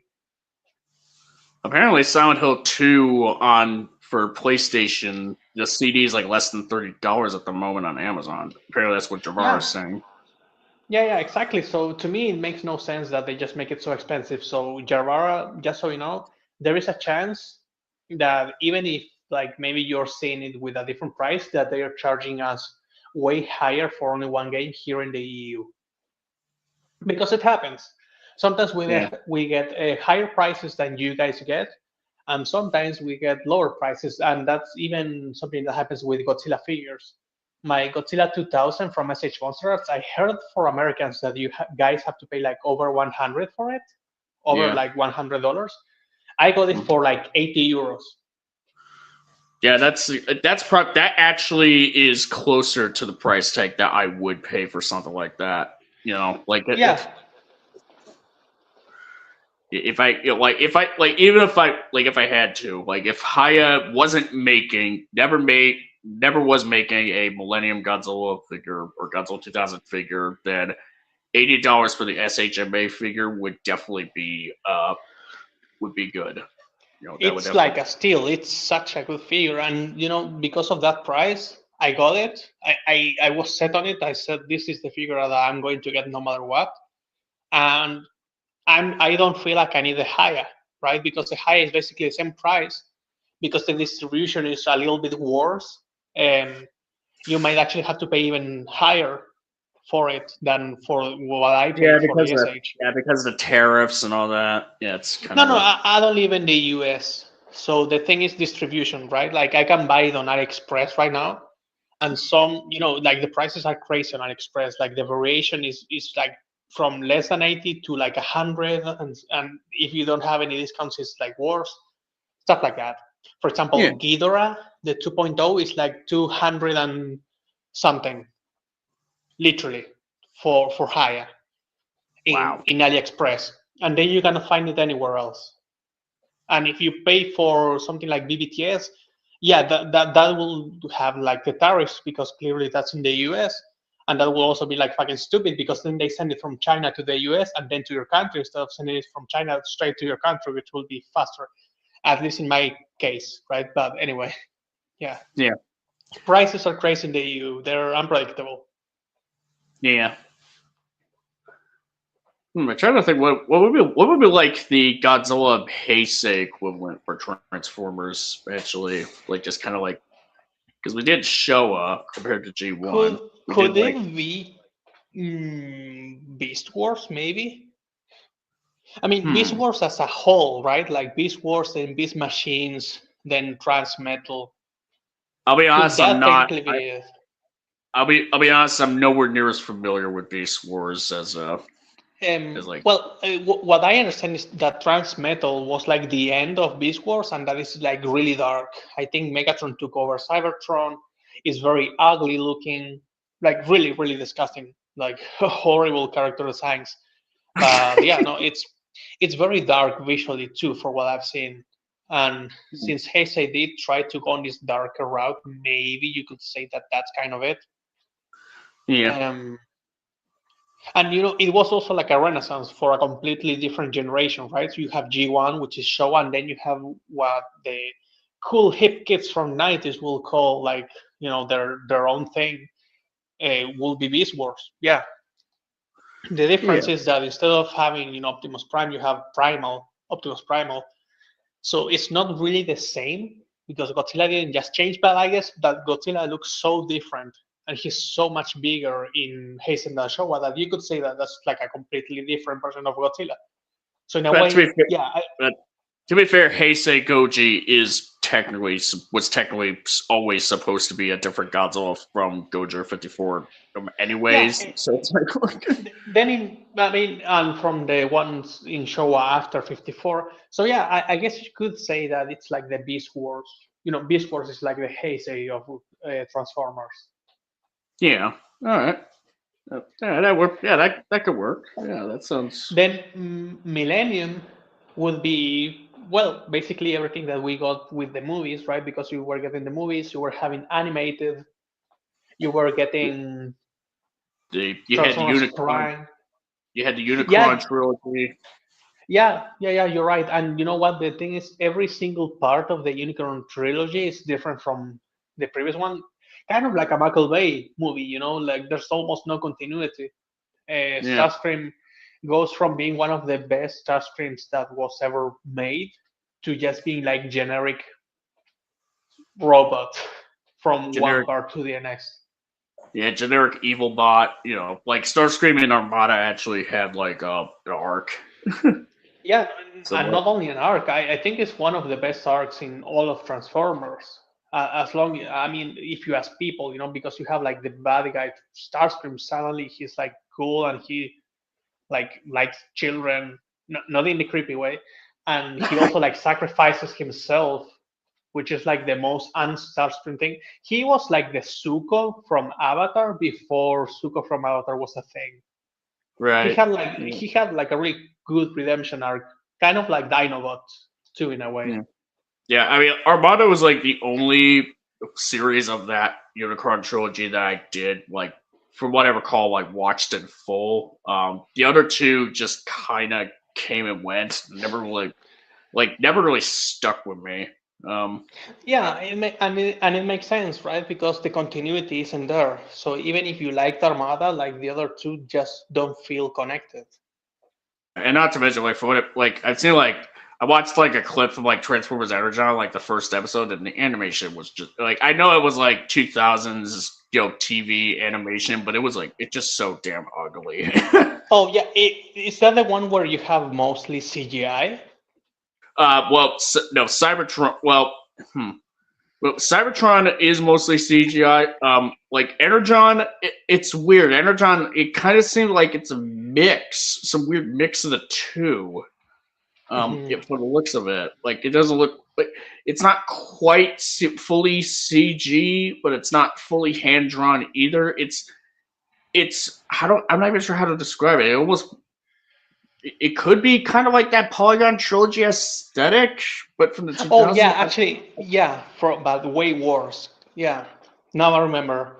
Yeah. Although I do have to say that also that trilogy got one of the funniest moments in Transformers for a really long time, and people mostly don't know about it, where there's a Transformer that transforms into a street light.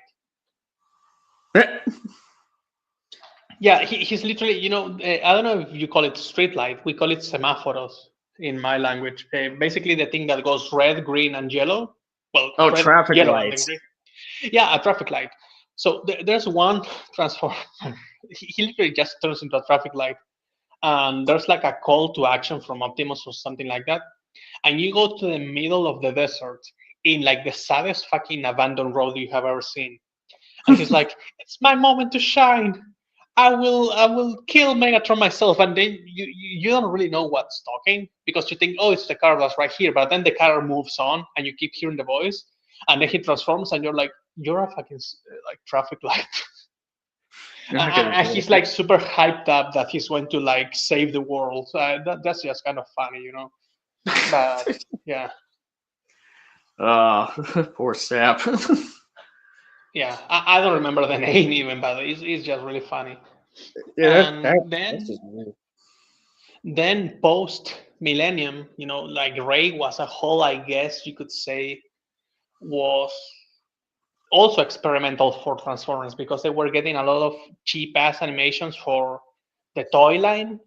Instead of having the toy line based on something else, they will take the toy designs and make this trashy ass web series that had like shitty ass dialogue. Like Combiner Wars had a show, right?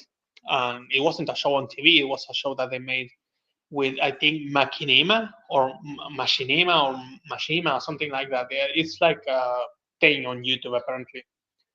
I think it had the voice of, the guy who makes the trailer voices, like the honest trailer voice. He was in that. He was in that show. I think he was playing Optimus. So just for you to see how low the budget was. Oh boy. Not that I have anything against him or anything, but like the animation was really bad and the designs were literally the toys, so they were ugly as hell. I didn't even The know episodes that. were all short. Question: what would be if like what do you if like have you seen like the War for Cybertron trilogy that was on Netflix? Oh yeah, that would be like the Polygon trilogy, right? Because it was so fucking boring. The funny thing is, I think I probably would still probably rank that War for Cybertron trilogy higher than the Polygon trilogy. But yeah, no, for sure. It's been a while. I've only watched through that trilogy once. Same. I don't know how it will hold up. I don't think that it's terrible or anything, but it is boring, like really boring. Yeah, I kind I of was like I was always kind of hoping with that it will like build up to something, and then by the time it ended, I realized, oh, it didn't. You know? I mean, I liked it overall when I first watched it. I don't know if it will hold up the second time around, but I do remember like that I was pretty much into it. You know, when with the first part, which was Siege. But then when we got to Earthrise, it kind of like just seemed all over the map. Like It just was amusing, you know. It was like a remix of Best Hits because they had the Dinobot death scene, right, remade. They yeah, had a well, lot of that yeah, well, I stuff. mean, the Dinobot stuff that was in the third part, Kingdom, which is where the Beast Wars sort of characters started showing up. But like what I was referring to, the second part, Earthrise, which is funny. Like it's called Earthrise, but they don't get to Earth until like at the very end of that season to tease the third part. So it's like they don't Yeah, even get I to. remember Scorponok was on it more than anything related to Earth. Yeah. Isn't there a Transformers game called Fall Cybertron? Is that the one that I keep Oh hearing good yeah, things about? Yes, that yeah. yes, yes. Fall That's the Cybertron is one I was awesome. talking about. Actually, I Yeah, just talked about it to make an example of what a good adaptation of Transformers is um, earlier on. And War yeah, for Cybertron is also really good. It's the first part of Fall of Cybertron. And the yeah, thing is, yeah. Fall of Cybertron then took on a narrative way of telling the story, you know, which Yeah, took you from Transformers who were Autobots, then you played at the Decepticon level, then you know you went as the story needed you to go. You didn't just play Transformers who were Autobots on the first half and yeah, Decepticons on the second one, as you yeah. did Like in War for Cybertron. yeah, and just to be clear, the War for Cybertron trilogy that we were talking about was the Netflix show. It's not to be Yeah, mistaken it's for the games. completely unrelated. Yeah, yeah, it's the same thing as Godzilla King of the Monsters. You know how that title has been used for several things. Well, Yeah, same thing for War for Cybertron. yeah, not the most original name. Well, the Netflix trilogy didn't like it wasn't the most original name that they could have come up with. Yeah, um, literally, and but yeah, like people were the shitting on High it at the Moon, time. yeah, like the High Moon Studios games, War for Cybertron and Fall of Cybertron. Those are great. And even I'm the trying to, Dark of the Moon game, I think, is really good, which was like a prototype. You know, like yeah, they did still develop a lot of their skills that they then later used for Fall of Cybertron. the Dark of the Moon game. I have like some mixed thoughts about it, but but it's definitely but it's still fairly solid. As a Yeah. um, and as far as like yeah, yeah, And then you had Devastation later on, which a lot of people also like. I never got to play it because by then I didn't have a PlayStation anymore. I was never back at my country. Actually, I have never been there since, and I don't know if you can play it on PC. But yeah, I don't see it anywhere available. It has the disappeared. problem with like the Transformers games, at least the ones that were made by Activision, is like is like they're like really hard to find physical copies for now because of like Yeah, because they just don't sell them. It's something about the license and all that bullshit. and then they made like a new remaster of Fall of Cybertron, I think, but it wasn't even like that much of an improvement for what I saw. I don't even remember that, if I'm being honest. It was such a small upgrade that I feel like it was more of a reissue than anything. But yeah, no, they did do that. And dude, you know what? PlayStation 3 games were, I think, like the cusp of like the physical releases because I still remember when I bought my Fall of Cybertron game, it had like this cover Yeah. around the game that it had like everything raised, like the title, Grimlock. It was really nice. I miss that. Now we have like this small ass blue. They look like Blu-rays. The fucking PS4 and onwards games. Like I don't really like them. But yeah, there was. I miss fucking Fall of Cybertron so fucking bad. I know, I know. Like, yeah, I missed out on Devastation. It's so, you know, Like apparently, like you can find them on find these games on Amazon, but they're like pre-owned. They just like they charge like I mean I don't know like how much I'd be willing to pay for them, but I could definitely like I guess in the case of Fall of Cybertron, I probably would pay full price for it. You know, like full price as like when it came out. You know, because it's that fucking good. But But the scalper prices are different, and that's another similarity between the Godzilla franchise and this one, because we also have like this shitty ass game. Which, by the way, it's a shitty ass game. That last PS3 Godzilla game. The it was PS4 so Godzilla game. Oh yeah. It was PS3/PS4, I think. Yeah, it was like PS3. It was PS3, and then they like re-released, but it was like re-released a year, or released in the US a year later on PS4 with a multiplayer mode. Yeah, and it's like Godzilla has come to the generator. The generator is being destroyed. Yeah, over and over and over again. Like Japanese people, it's like they make the best games and then they make the shittiest games at the same time. And for some fucking reason, it always seems like we get the worst ones at the worst possible time.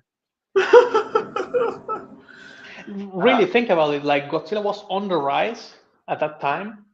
Because of 2014 made a good game. Well, actually, you know what?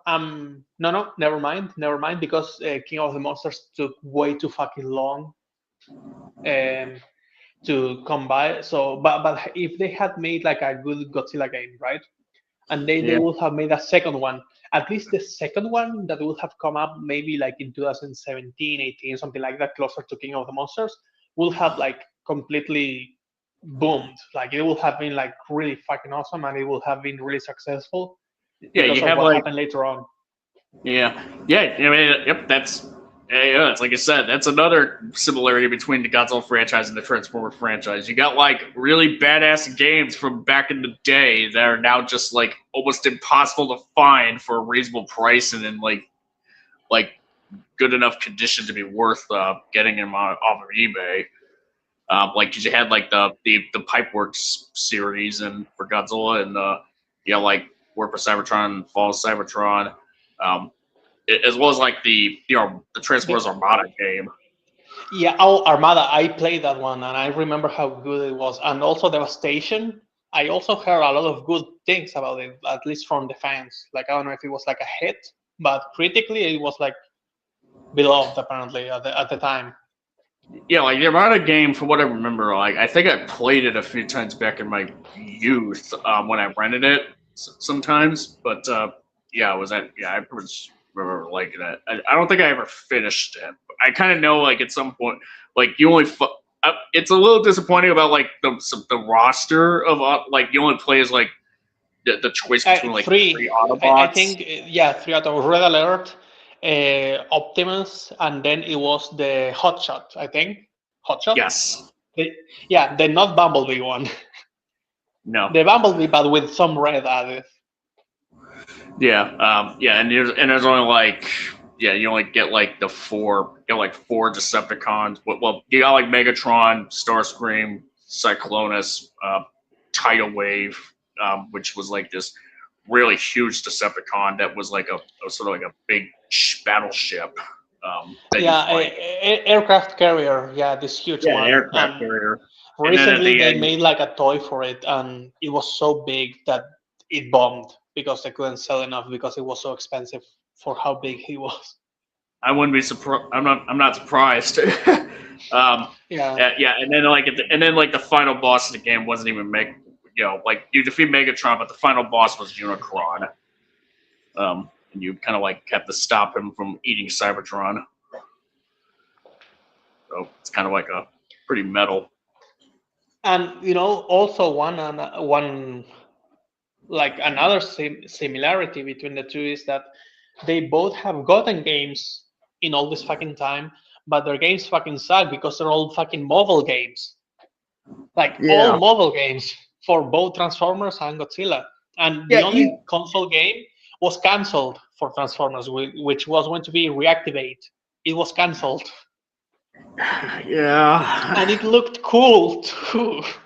Yeah, like the only thing I've heard about it was like there was this Gamer Edition Studio Series Bumblebee figure that was based off of a video game. That it was like, wait, where was that? When was this game? There was a Gamer Edition Bumblebee, Optimus, and I think Soundwave. Maybe a Starscream too. So you had like the 4 characters that were sold as toys, and people bought them thinking, oh, okay, like maybe we're going to get the game. Then you never get the game. All you get is No. the toys. And the idea was that, Autobots and Decepticons are fighting as usual. They're having their war, and then there's an external alien invasion on Earth, Yeah. and now they have to fight together with humans to destroy all of these creatures. Which, Yeah, like, it's that's a cool ass idea too, and they fucked it up. yeah, like you get like, isn't Godzilla getting new console games? I hope so. I have no idea. No. Whenever you're asking yourself, is Godzilla getting games? Boom, no. Yeah, no. If someone tells you that he is, you ask them for the fucking source, and if they cannot give it to you, you tell them Or they to go say fuck trust me, themselves. bro. Or they pull an 05 and they say trust me, bro. Then Yeah, you slap that person. Actually, they're not that person anymore. They're not. They're subhuman at that point for lying in such they a are the deceitful way. there is Cybertronian, like the one girl that was trying to, like that one Decepticon chick that was trying to take Sam in Revenge of the Fallen. Yeah, they are the enemy. Actually, you're legally allowed to shoot them if they tell you that. Oh god. You can send them to Venezuela. Yeah. You know what's fun? Like the thing with like Godzilla and Transformers, it's like those are like, you have like great blueprints from games in the past that all you have to do is just polish some of them up and just put them out there with with updated graphics and some updated controls here and there, and just put them out there. Like you have like Godzilla Save the Earth. All you have to do is just like make a game like that. But for present day, and with like some new reskins for like Godzilla. You know what? That's not even like the worst part. Gigabash. Gigabash has beat them at their own game, because here's the thing. I doubt that they will be able to make better versions of their own characters at this point after Gigabash already made them. Different Okay. versions, yeah, but like with some of them, for example, Gaigan, I don't think you could make a better Gaigan in a PS2 game than you have in Gigabash, for example. You could make him different. I guess you could get a Gaigan from Final Wars, right? And Yeah. give him different abilities. But like all the best abilities Gaigan has, and even the abilities that he never had, like dashing really fast and stuff like that, you have them in Gigabash. Okay. You have Godzilla too, there, Destroyer, Heather even. Yeah. Okay, all right. I'll give you that, Gigabash. But like in the case, but all right. So with Transformers, all you have to do is just like look at like what High Moon did with War for Cybertron and especially Fall of Cybertron, and just if you have to copy those notes, then copy them and understand why they worked. You know what the problem is? See, inflation. But it's not real inflation. It's fake ass inflation made by like stupid ass suit corpo trash people. Because here's the thing: making games now, you want a game that's like a normal regular game that you can kind of play and say, oh, that's kind of fun. Okay, that's doable. But if you want to make a story, that's actually cool. People are treating it as if it was like the most expensive thing in the world, like, right? Like it's like, oh, you want one of those movie games, and it's not. No, we don't want a movie game, but they will raise budget to such a degree because their games nowadays are bad at two things: optimizing. Okay, like they have like this huge size for a game that if it was optimized could be like maybe half the. Oh, he cut out again.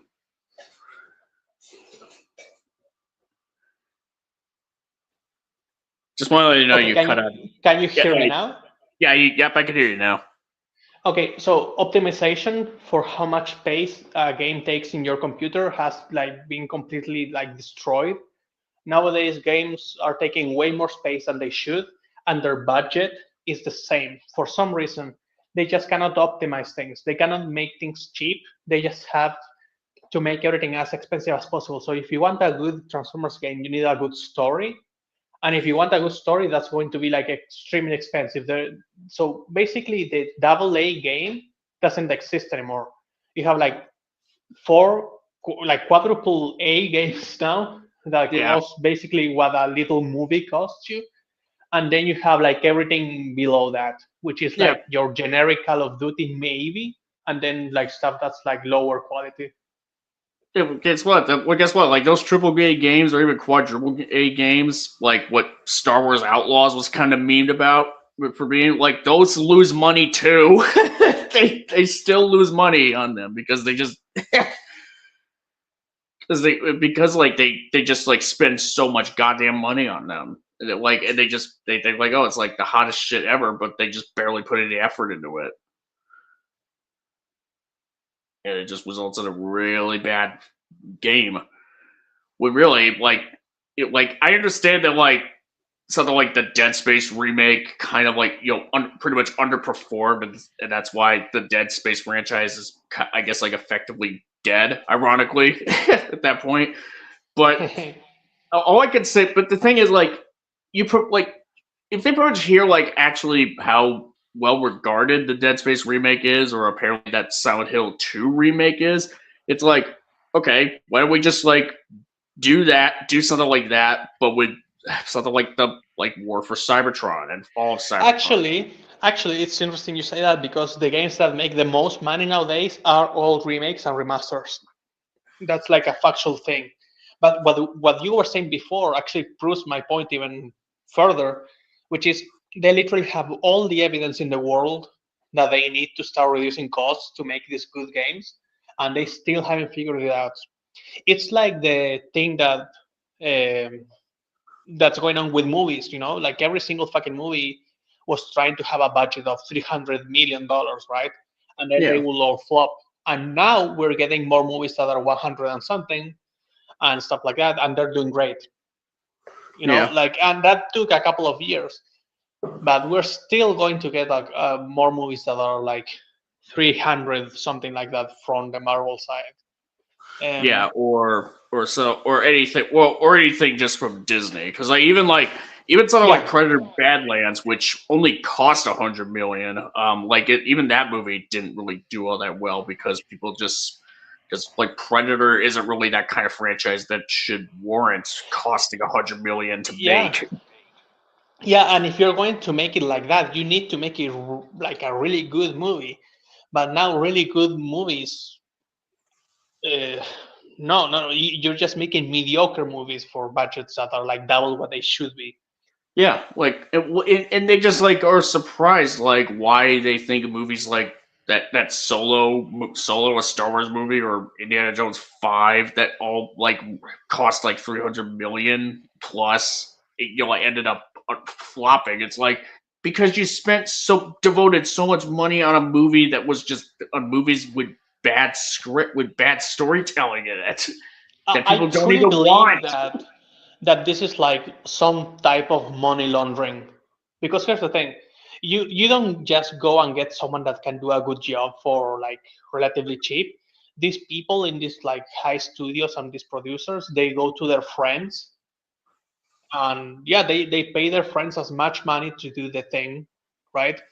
And they have lost that thing that you do when you're like a new filmmaker, like a newcomer, where it's you compare prices, you see what's the best fucking possible thing that you can do so you don't inflate your price or your budget. They just don't do that anymore. They became complacent because it's all nepotists and like dinosaurs with suits. So Yeah. they don't search for better options anymore. They just go to their friend. Oh, I have a friend that does this thing. Oh, he has the studio here. And it's like, yeah, because he's your friend, you're paying him as much fucking money as you can because it's not going to affect you. And then the movie fucking flops.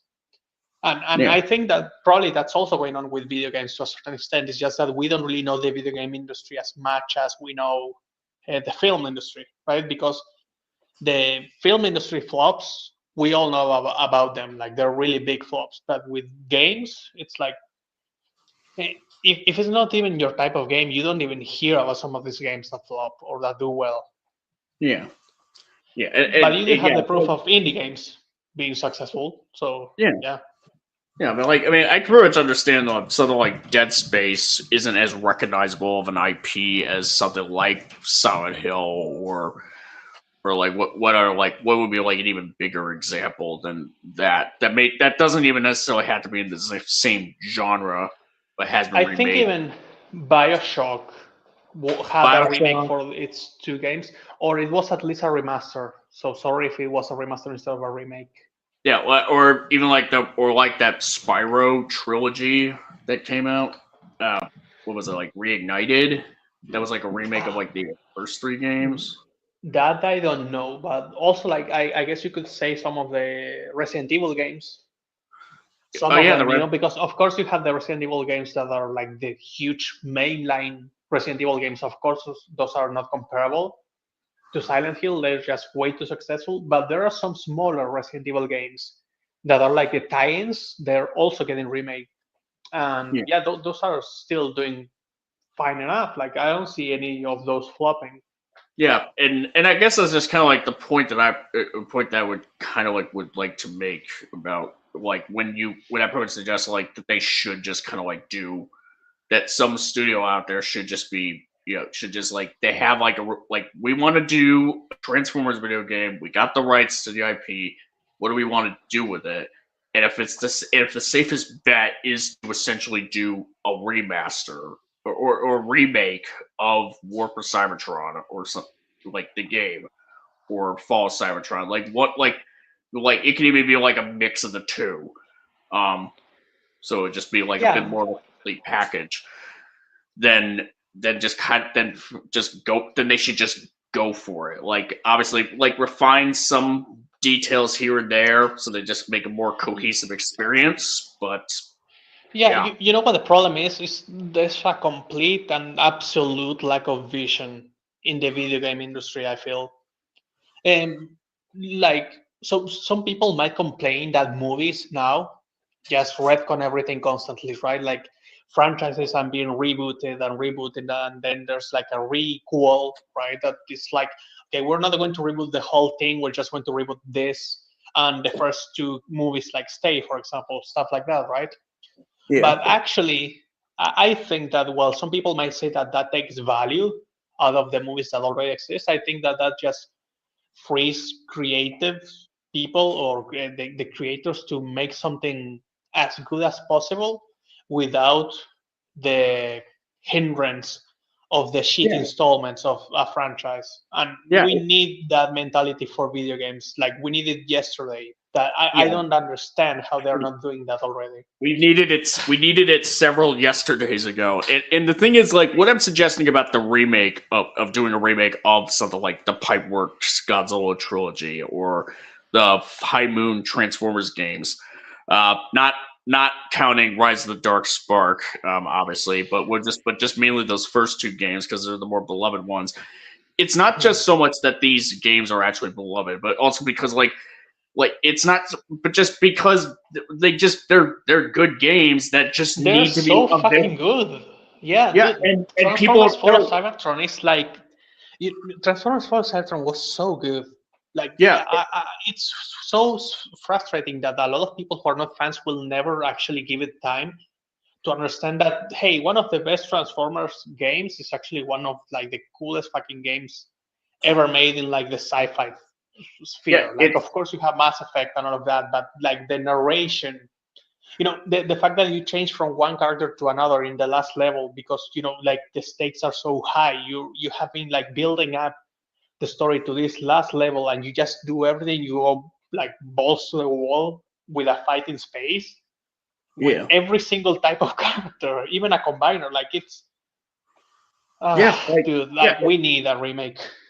Yeah, and and when I say like a remake or even like or even a remaster, a remake or remasters of those games is because we have whole generations of people out there who kind of need to be reminded of like what a good game is supposed to look like, and these studios are just completely they're just not aware of it at all, or they just don't want to touch it because they know for a fact that they would just look like maybe they just would feel insecure about themselves because they think that they wouldn't make a game even half as good as something like Fall of Cybertron. It's like, well, you either step it up and actually make a new Transformers game or a new Godzilla game, or if you are able to get the rights of either of one of those, like either make a really good new game in those franchises, or just say fuck it. Let's just do a remaster or remake of the older games that older generations already love,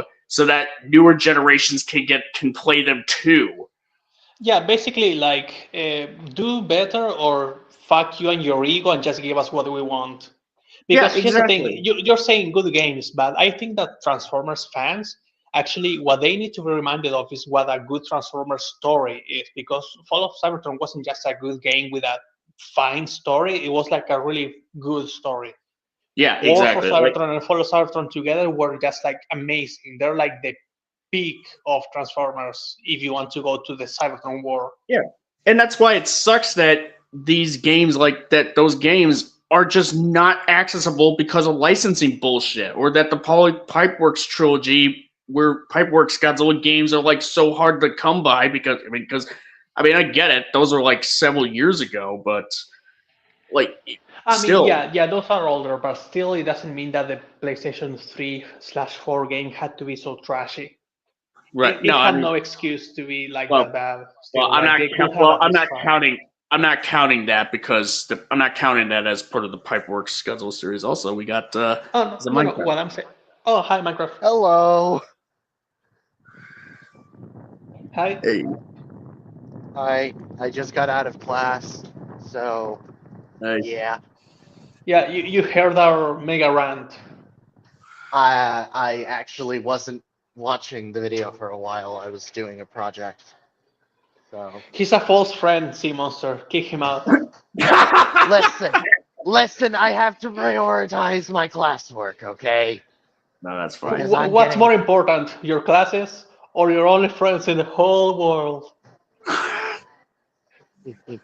Ah, I'm joking. I, I mean, Rose Puppy But was yeah. in the chat earlier, so yeah, no, I saw her. I sent her the link earlier, so there's that. And so you guys were talking about the Cybertron games? a little bit. That it's not the Polygon. What was it? The Pipeworks. games Pipeworks. I always got them confused. Pipeworks. You know, it's going to happen again. So if I say Polygon in the next half an hour, I'm talking about Polygon.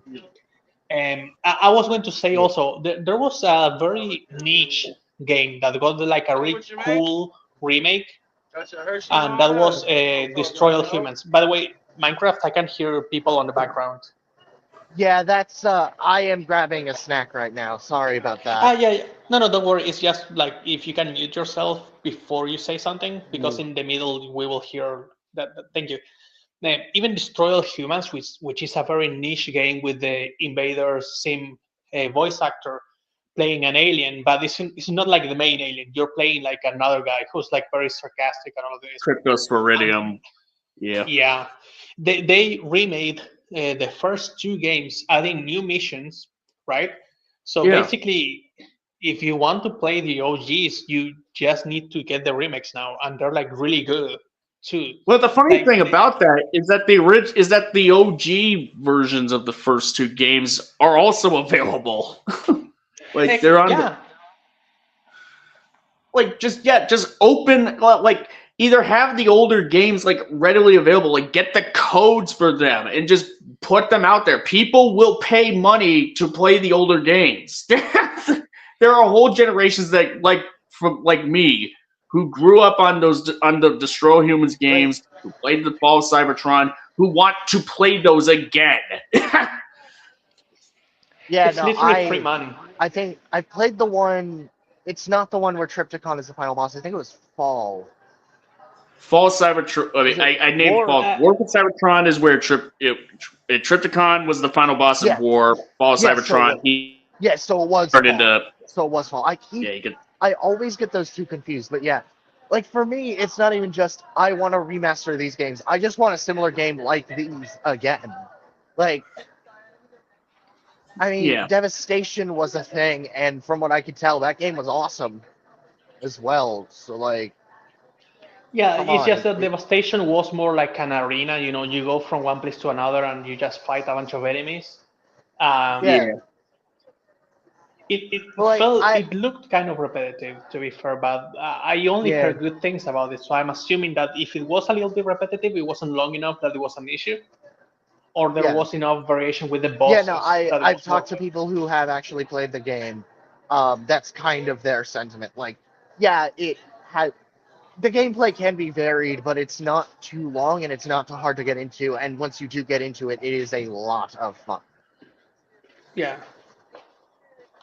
Like to me, I feel like Devastation is a lot of ways the equivalent to Gigabash or something. Or fuck, even I'd compare it to the Fireworks games. Yeah. But Yeah, I guess so. Like for Yeah. the Godzilla and Transformer comparisons, yeah, Devastation would kind of seem a bit like Giga Bash, where it's like a lot more over the top in terms of the combat. yeah, Oh, I'm just like, that's. yeah, Oh yeah, please, you go first. Sorry. you know. So you guys have just been going back and forth about like comparing characters, stories, and all that stuff and themes. Well, it's funny. We compared it a lot in the meta sense, like how it's being treated, like the franchises in different points, Mhm. and Yeah. how things have gone. And when it comes to like the stories, we haven't really talked much about it. I guess we were talking about how it will be best to mix these two franchises together. Mm. I said that it would be better in a comic Yeah, format. no, I agree with that. And I mean like constant coming, not a one shot, not like a two shot. Like I mean like a ongoing series. Yeah, Because no, something I like don't want. what TMNT did with Power Rangers, or like what TMNT I has wouldn't with even. Power Rangers. I don't know how that goes, but if that's like Power Rangers and Godzilla, that's not what I mean. I mean something that No, takes longer. I mean like TMNT and Power Rangers have that crossover, and it's consistent. It's consistently going. Oh, yeah, yeah, then that's what I mean. Yeah, because Yeah. what I was telling C is that I'm done with Transformers being just abused as an action IP when they're literally like characters with complex These stories. are like, say what, It's like a war. It's literally a Earthspark political war. Earthspark completely destroyed itself, not because of its politics, but because it decided to ditch the complex storytelling. And Like even then, Earth, I heard that some of the Earthspark character development was really good. That's what I heard. I yeah, don't know if the that's. character development is great. Like Yeah. Earthspark has some really early Earthspark. I've seen the first season in its entirety. Earthspark is really well done. Um, the issue is, from what I remember, from what people have told me, by season 2 it started dying. It started dying off and losing its steam because it didn't become as complex.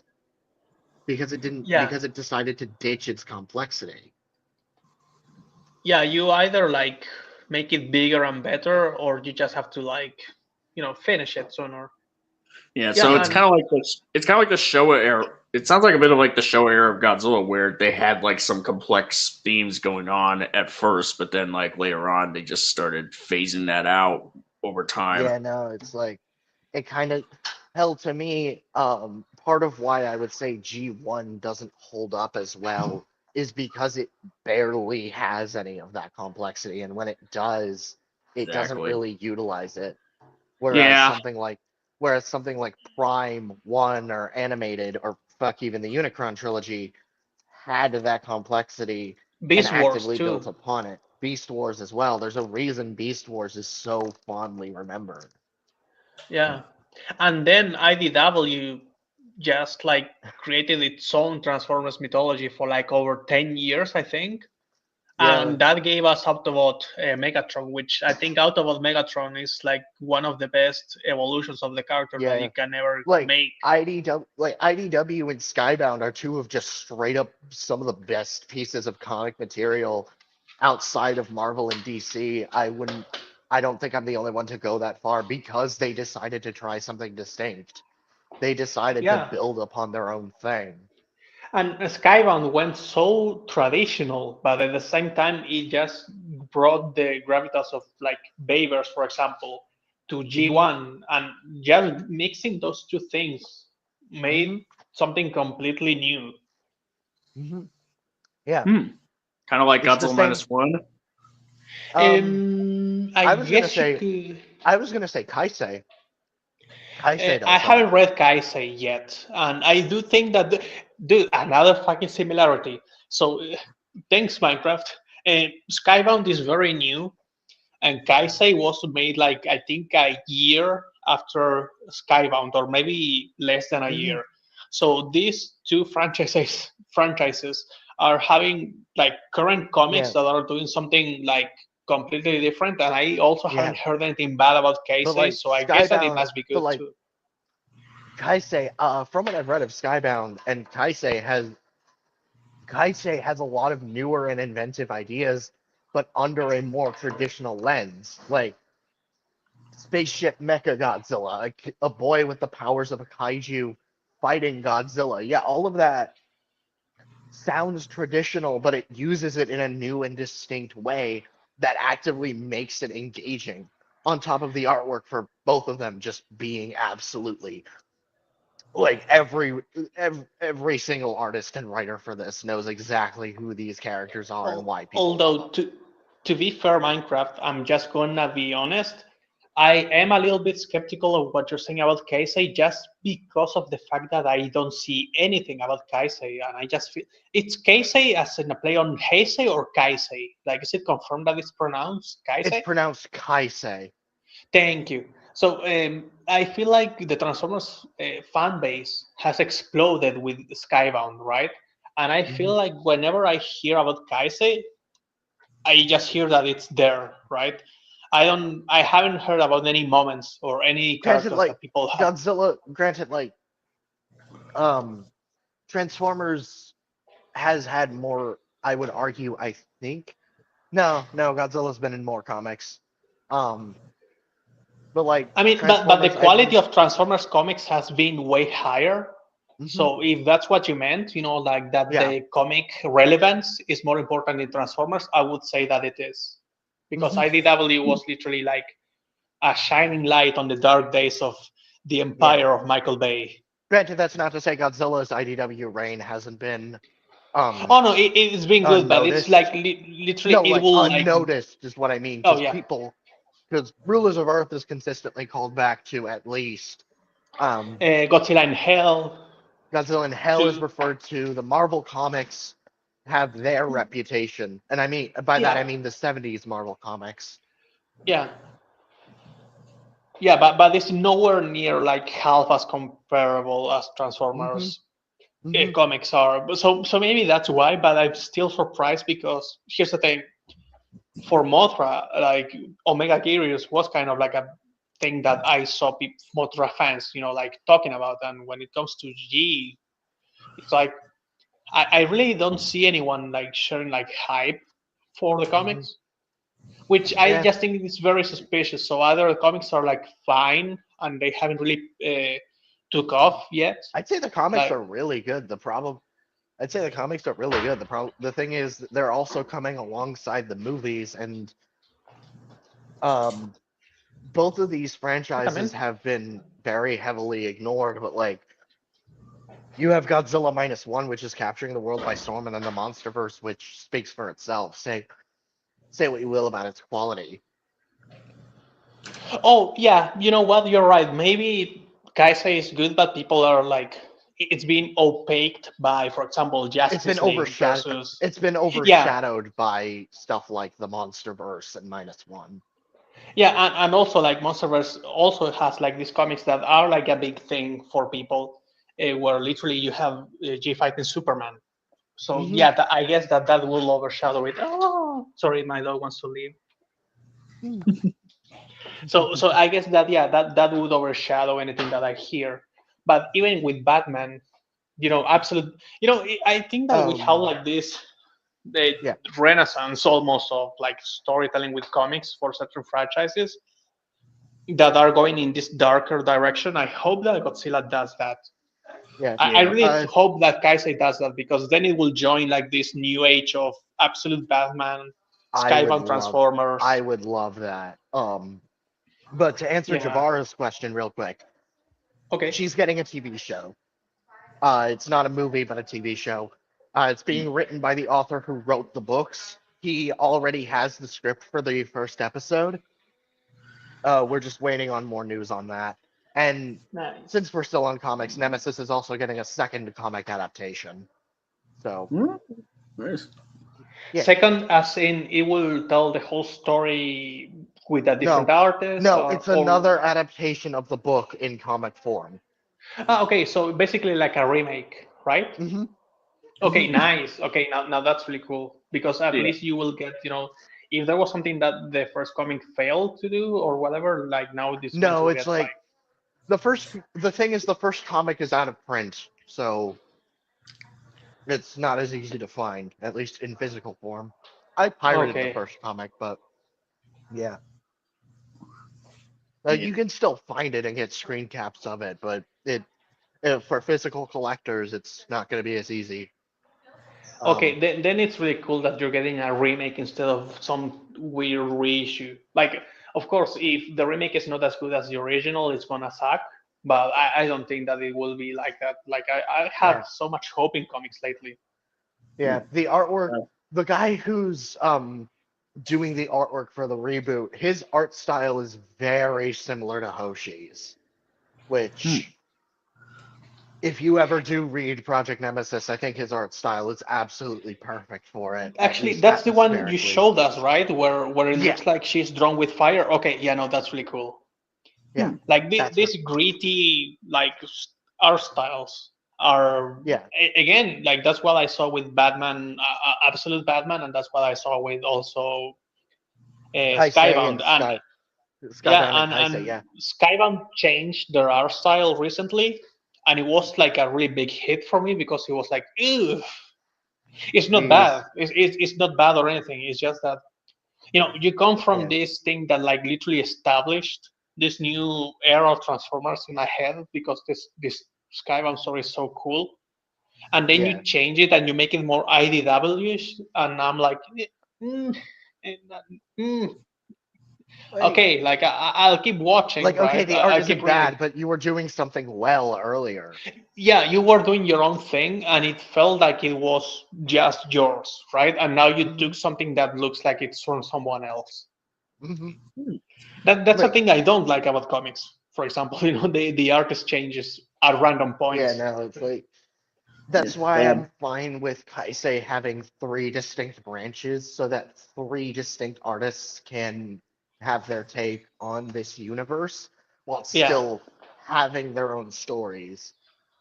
So like yeah. So as far as like thematics between like Godzilla and Transformers, as well as like other I mean similar, you get a very obvious parallel in like war and its impact. Yeah, But- Minecraft. Actually, I was telling Sea Monster about it. An idea that I just came up with in the stream for a crossover would be you have the typical resource war between Autobots and Decepticons, and you will have the Autobots making less energon at the cost of not harming Earth and the Yeah. environment and all of this, and you will have the Decepticons making lots of energon that they're going to use for weapons. Yeah. But because they're making so much, they're contaminating everything, and that in this continuity, it could be radiation that they're Yeah. producing, right? Or like Energon has a very similar property to radiation, just nowhere near as dangerous. However, the kaiju are still attracted to it. Yeah, and exactly, and you could like either create Godzilla from it, or you could establish that he was like or already on planet Earth, but like he hasn't been seen in a long time, and he comes back because of this, right? So Like, there I is had- a way to even. I had the idea of something a little bit more action-packed a while ago. This was like back when Transformers 1 first released. I had the idea of a crossover where the Transformers arrive, Godzilla and other kaiju are already active. Um, their arrival actively affects how humanity deals with these things because now they have something that can fight alongside them and on that same scale. And so because of the Autobots and Decepticons being here, that allows them to deal with the kaiju threat a little bit easier. So like um the Autobots are managing Monster Island. So like it sort of strikes up a deal. Hey, you guys help us with these things, we help you with your conflict.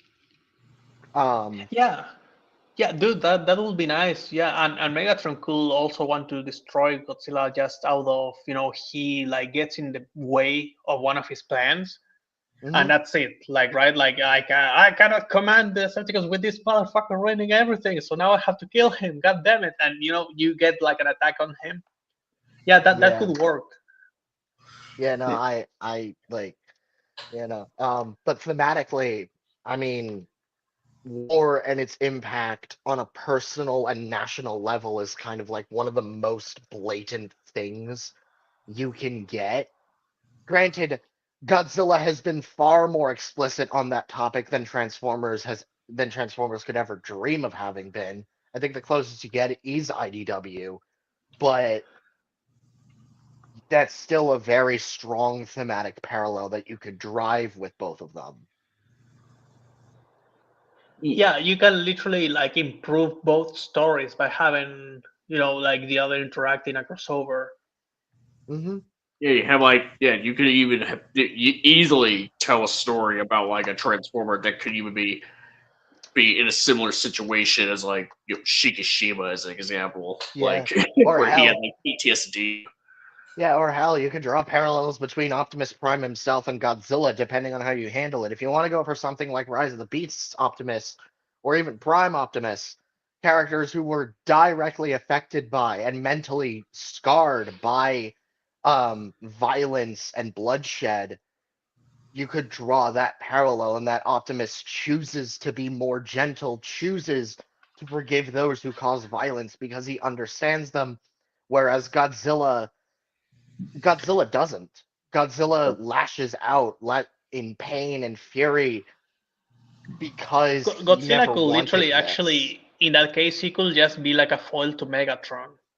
Yeah, Like Megatron getting what he deserves. You get what you fucking deserve, and then he gets nuked in the face. yeah. Because neither Godzilla nor Optimus Prime would have wanted to be hurt by this war, to be dragged into conflict. Godzilla, if you want to go with like 54 style origins, Godzilla lost his family because of the bomb. Lost his Yeah. family because of violence, and now humanity hates him, all because he wanted to be left alone. All because of something he never wanted to be, and that caused him to lash out. Yeah. Javaris says he'll be leaving now. I'm hoping that the stream goes well. It's going pretty well so far. Apparently, he has a project that's about to premiere very soon. All right, cool. Oh wait, is it the Shimo versus Evolved V2 thing? Let me Because I see. s- I because think I I saw subbed something to about that. Did I see yeah, because something I about subbed that? to his channel. It's in I think it's that. I'm trying to see if it showed up in like the chat. If it was mentioned. Yeah, because I'm Uh, subscribed to him, so I think it's that. uh, I know I saw something about that. Hmm. Yeah. So yeah. All I'm seeing so far is like talking about like the like Steam or Konami's like bizarre like ways of selling Silent Hill 2 or what have Yeah, you. no, I was watching Moist Critical's review on the new Silent Hill movie. Apparently it's bad. Oh no, no. Really What we were bad. talking about is that because of the movie coming out, they have decided to make new sales for the Silent Hill 2 and F, and it's literally like 110 euros for Silent Hill 2. What the shit? I know, Well, I know. well, And Jara came up with the theory that it might be the two games because I think that he's seeing a sale in his region that's both games for like I think like $100 or something like that. But Jesus. the sale that I was sent on email by Steam themselves says Silent Hill 2 remake, no like deluxe edition, no, just like the Silent Hill 2 remake, 110 euros. And hold the on. thing is, Well, well, let me actually, put. yeah, Oh, Minecraft. Minecraft left. No! You can't take. Oh no, he got sent to Silent Hill. Yeah, his wallet heard that, just like overheard it, and he No. just like exploded. Yeah, no, and took Minecraft with it. Oh no. He's gone. Oh, all right. He's coming back. Here, get him back. Sorry, I mistapped a button. Okay. Ah, it's fine. Yeah, alright, same thing happened to me sometimes. Okay. Um, So basically, like Lau apparently like got an email for like a promo of Steam, where Yeah. like so Silent Hill 2 would typically have been at the price of $69.99, but he got Nice. Lau got the email of of that game being on sale, but it was like only to like $65.99 from an initial price of $109.99. so basically, as if you're getting this right, they raised the price on purpose just to give it like a huge discount, and that discount gives you the same price basically as it was previously. You know that thing that they say that companies do for Black Friday, where they make Yeah. fake discounts. That's what this Yeah. company did. Yeah. And Yeah. Jarvara came up with the theories that well, actually no, it's not a theory. In his region, it's more or less that price for like the two games, right? F and Silent Hill 2, which are like the more popular ones. But what I'm getting here in the EU is that it's 110 euros without that discount, and that it's only Silent Hill 2. That's It makes no sense. It makes no sense, That's yeah. And bizarre. to be fair, all of the Resident Evil games are basically like at most 19 euros. Even the newest ones, they constantly have discounts to keep them like in 20 euros or something like that. So I have never seen Silent Hill 2 go anywhere close that price. It's always like 40, right? So That is to me, it's 100% believable that they raise the price because of the movie and just to give a fake discount so people will buy that game for its original price, basically, which also is bullshit because the remake is already a couple of years old now, right? So how is it possible that I can get Cyberpunk for like 20 something euros and I have to pay like 40 at least on a sale to get Silent Hill 2? Like, I think that's completely fucking stupid here in the EU. Yeah, it's really stupid. Like that's kind of the thing with these like PS5 games. Like they start out at like $70, and they're just like it just takes them for friggin' ever to like go down. I mean, like it took the Marvel Spider-Man 2 like almost 3 years at this point to get to like $50 at Target. And it's not even a good game for what I heard. Like the story is like abysmal. Funny thing is, I got a PS5 for Christmas, and I got a couple of games with it. One of the games that was gifted to me was Spider-Man 2. The other was the Dead Space remake. And I played through Spider-Man 2 just so I could just because I played the other Spider-Man games. And yeah, the story in Marvel Spider-Man 2 is not good. Like the gameplay, it's a great game for playing, but in terms of the storytelling, it's like a huge, like immense step down from the other two. Yeah. I still don't understand the problems with the PS4 with the PlayStation Spider-Man games, like at all. Honestly, I played the first one. Maybe I need to play them myself, but like I'm looking at all of this and just Minecraft, thinking, I don't told you, see I think, issues here. Minecraft, I think I told you that I actually got the game. I think we were talking on a call on Discord once, and I told you, hey, I got Spider-Man 1. I think I told you about it, right? I believe so. Okay, I've been playing it. It's not bad, but as someone who's not like a huge Spider-Man nerd, it's also not like as good as I thought it would be. But I come from playing stuff like I don't know, like Cyberpunk, right? And Cyberpunk is one like a great fucking game. It's not as story oriented as Spider-Man is, but I just feel like nowadays had they made the same game, they will have made a lot of things a little bit better. It's not bad. It's not bad. Like it's really fun, but I don't I think I haven't played it in like 2 weeks. I don't have that need to go back and finish it. Like it's just it's fine. Like It's fine. it's just there. Yeah, it's a really good. It's just there. It's really good, but to me it's just there. Like I guess that if you're a Spider-Man fan, it's really great. It must be amazing. Well, yeah, like Spider-Man 1 on PS4, it's like it's fan freaking tastic. Like the story is it pretty much is the thing. Like the gameplay is rivaled. The great gameplay is rivaled by that. It's the excellent storytelling that was done in it. Miles Morales still carries over that really good gameplay. The story is not as strong, but it's pretty solid. It's better than 2, for what I heard. Oh yes. What Two- the fuck? Why? I still don't get the problems with 2. I'm just like, The problems with 2 are basically yeah, okay, Craven is sidelined. That is an issue. Why? Yeah, but it's not just an issue. Like the thing with Kraven being sidelined is that also you're sidelining the fact that you're killing the Sinister Six off screen, and every single one of them you kill is like a nail in the coffin for why the game is bad. It's bad because it ruins half of them, potential. Well, here's the thing. Half of them were killed off screen. Here's the thing. That's what I meant. Yeah. I didn't even realize that Electro was killed by Craven off screen. I was like, hold on a second. Electro gets? Are you fucking kidding me?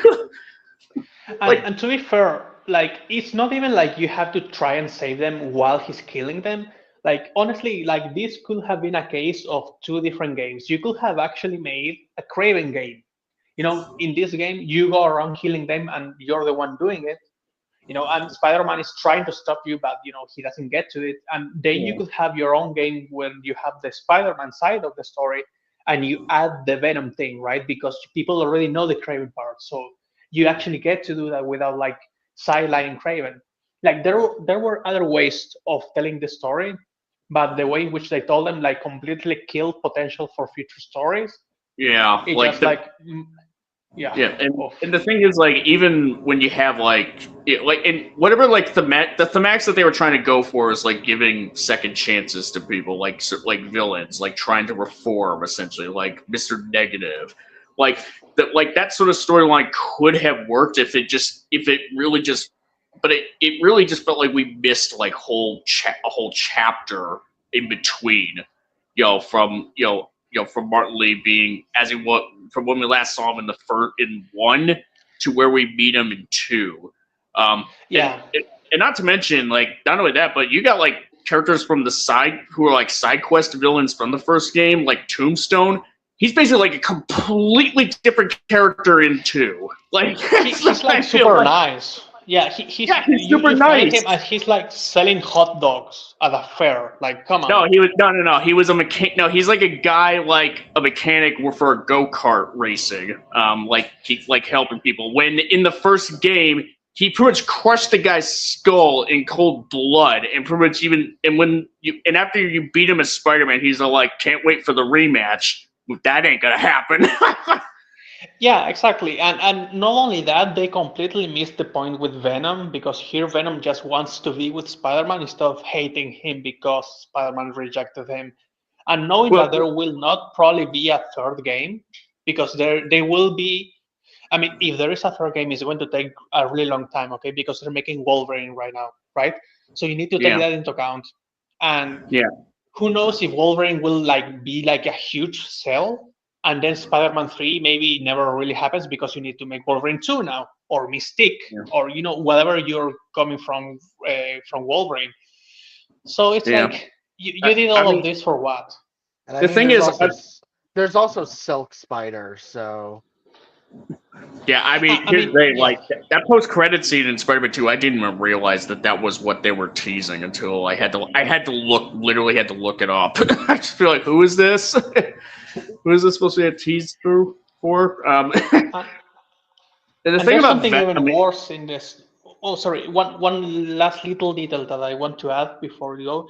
There's the Avengers Tower in yeah, Spider-Man, like in the map. You have that, and in the first game, it makes sense that the Avengers don't show up because it's like everyone breaks out from a prison. It's not like this huge world-ending threat. But in Spider-Man 2, you have like an alien invasion that literally Web of terraforms the Shadows. city. Yeah, it's literally that. And you're telling me that Iron Man, Thor, any of these guys would not have gone there and actually like stopped it? That's stupid. Exactly.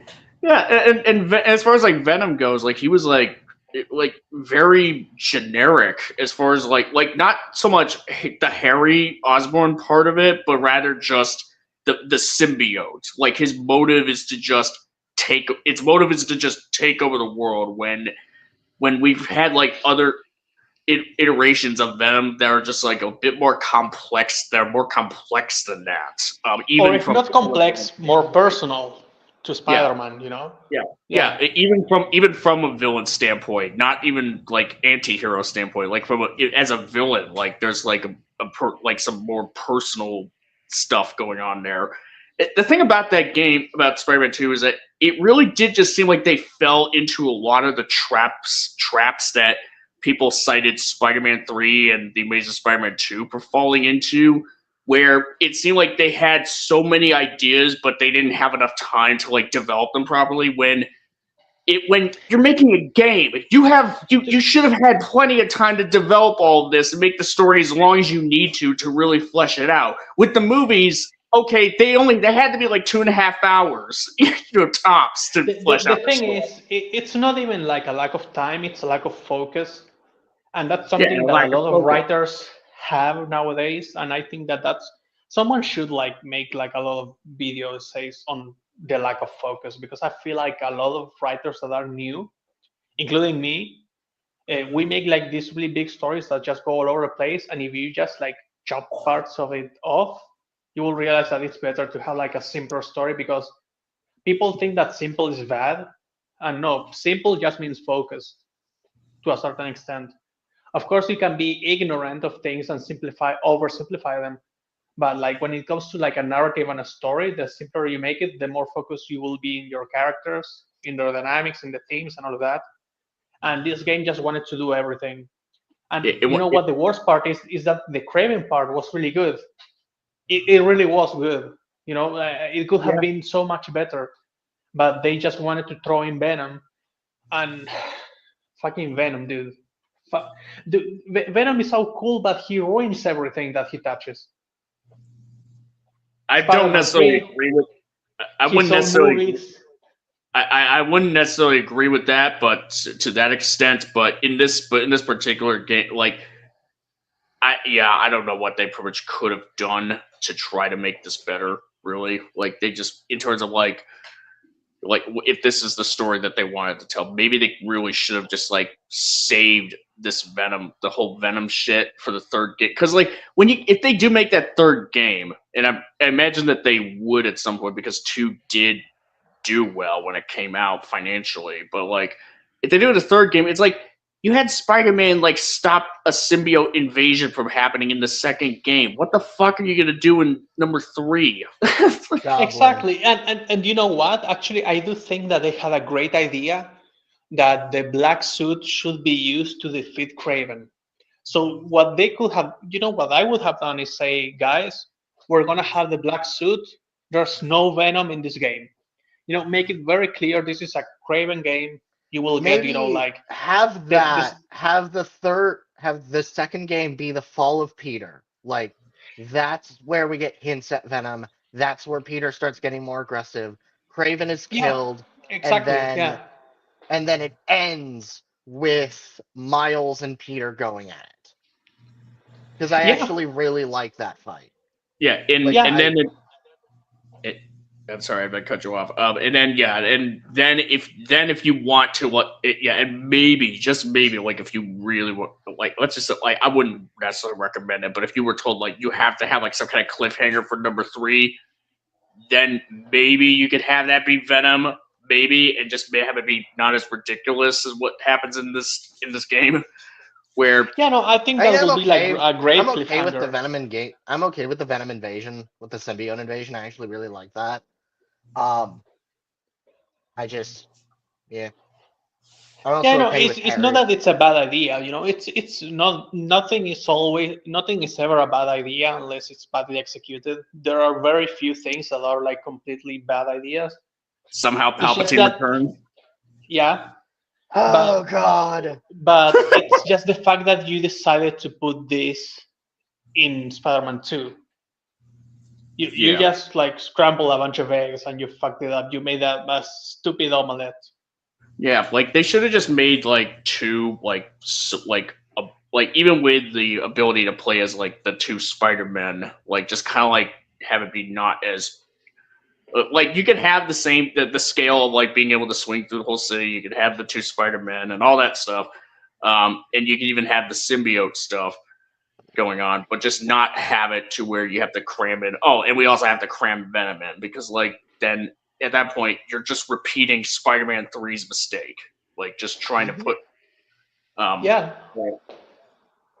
yeah, and as you said, like even the two Spider-Man things, part aspect of the second game, like I think that's great, right? Because you are wondering who will Craven hunt first, right? Because you could have made it to where it's like he's going to kill one of them. Like you could do that. Like if you have balls to do it, you could have killed one of them because of Craven, yeah. or I at think it's least fuck them up to the point where they are not in the third game. right. They will be the deshabilitados. I don't know what the word is in English, but yeah, unavailable. Yeah, something like that. Yeah, and I think even let me see what let me see what I'm trying to get. I had a thought there. Oh yeah, you can even have it to where, like Peter or Miles or whichever one you want to go with or both are trying to save one of the villains. It's instead of Tombstone, could have just had it been like Shocker maybe because Shocker was another one of the villains that got killed off screen. But Shocker's like at least like a guy who isn't like a cold blooded killer. He's just like he basically is just a guy like almost like a like almost like sort of like a classic criminal who would just like maybe like rob a bank, but he has like special tech essentially. Mhm. They save him, and it's like thanks guys. It's like all right, Or thanks the guys, lizard. or something like that. I think that the lizard, because you have him at the beginning of the game, and then maybe on the second half you could have like another section, but this time it plays completely different. Like this time he has like different attacks. He's maybe even more monstrous or maybe more human. Actually, this time instead of more crocodilian. So Yeah, like his whole like attack set changes, and now you have to adapt to it. And Craven is in the mix too. yeah, There was so much potential.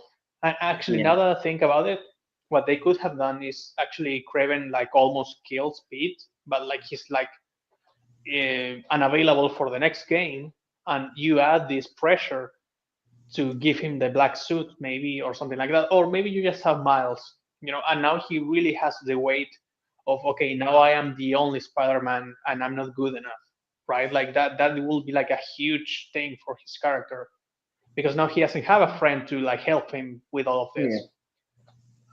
Cyber Motion says hello.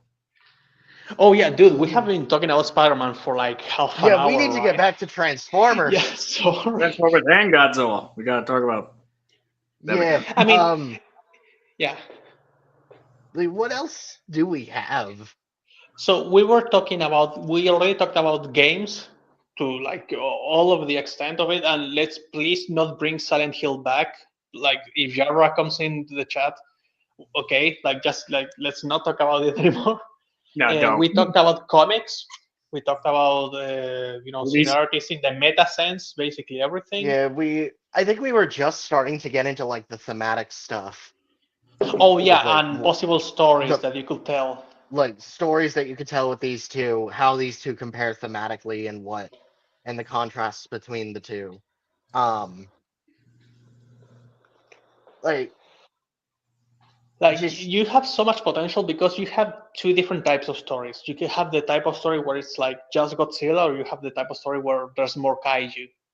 And then if mhm, there's more than just Godzilla, you have the route of, okay, do you want to do like the whole Tohoverse, like a bunch of kaijus that are like on an island and it's like a huge fucking deal? Or do you have like two or three more that are going to represent something specific in the story, right? So mhm. maybe you have Hedorah, and Hedorah is dangerous for the Cybertronians still, even if they're not organic, because it can still melt through them, right? Yeah. Then you could have like something else, like I don't know. What do you guys think will be like a good pairing against like Cybertronians from the Godzilla verse? I could say like maybe the Decepticons, like you could have it where like Seatopia is a thing, and they have Megalon. If the Decepticons are like doing their thing, they're like sucking the Earth planet dry, and then Megalon shows up as like as like retaliation against them. But Megalon is like such an overcorrection. Oh Mhm. yeah, yeah, because the drills can, of course, like just like fuck them up, right? And it's like a very specific metallic thing that they can use. Or, Yeah. I mean, of course, mechas are always a thing that you can use if you're fighting robots. So like Mecha G is like clearly an obvious choice. I was talking about Mogera earlier. Yeah. Yeah, there was you mentioned that there was like a transformer that can split in half and turn into a jet and a tank. Yeah, Overlord. Overlord. Um, actually, I was thinking of I was thinking of a different one actually. No, no, actually, I didn't mention like a specific one. I just said that I had an idea that once a combiner combines into like the mega form, that version could scan Mogera, right? So that giant combiner could like divide into the tank and the plane that Mogera combines, and also transform into Mogera themselves. So you'll have Hmm. little vehicles transforming into robots that transform into parts of the body of a giant robot who transforms into Mogera and the components that make Mogera too. So you could have like a mega Mogera. Hmm. Or you could do that with Godzilla too, right? You could have like a combiner that transforms into it. And I think that if you made like the Dinobots combine, you could, like maybe make a Godzilla gets destroyed, right?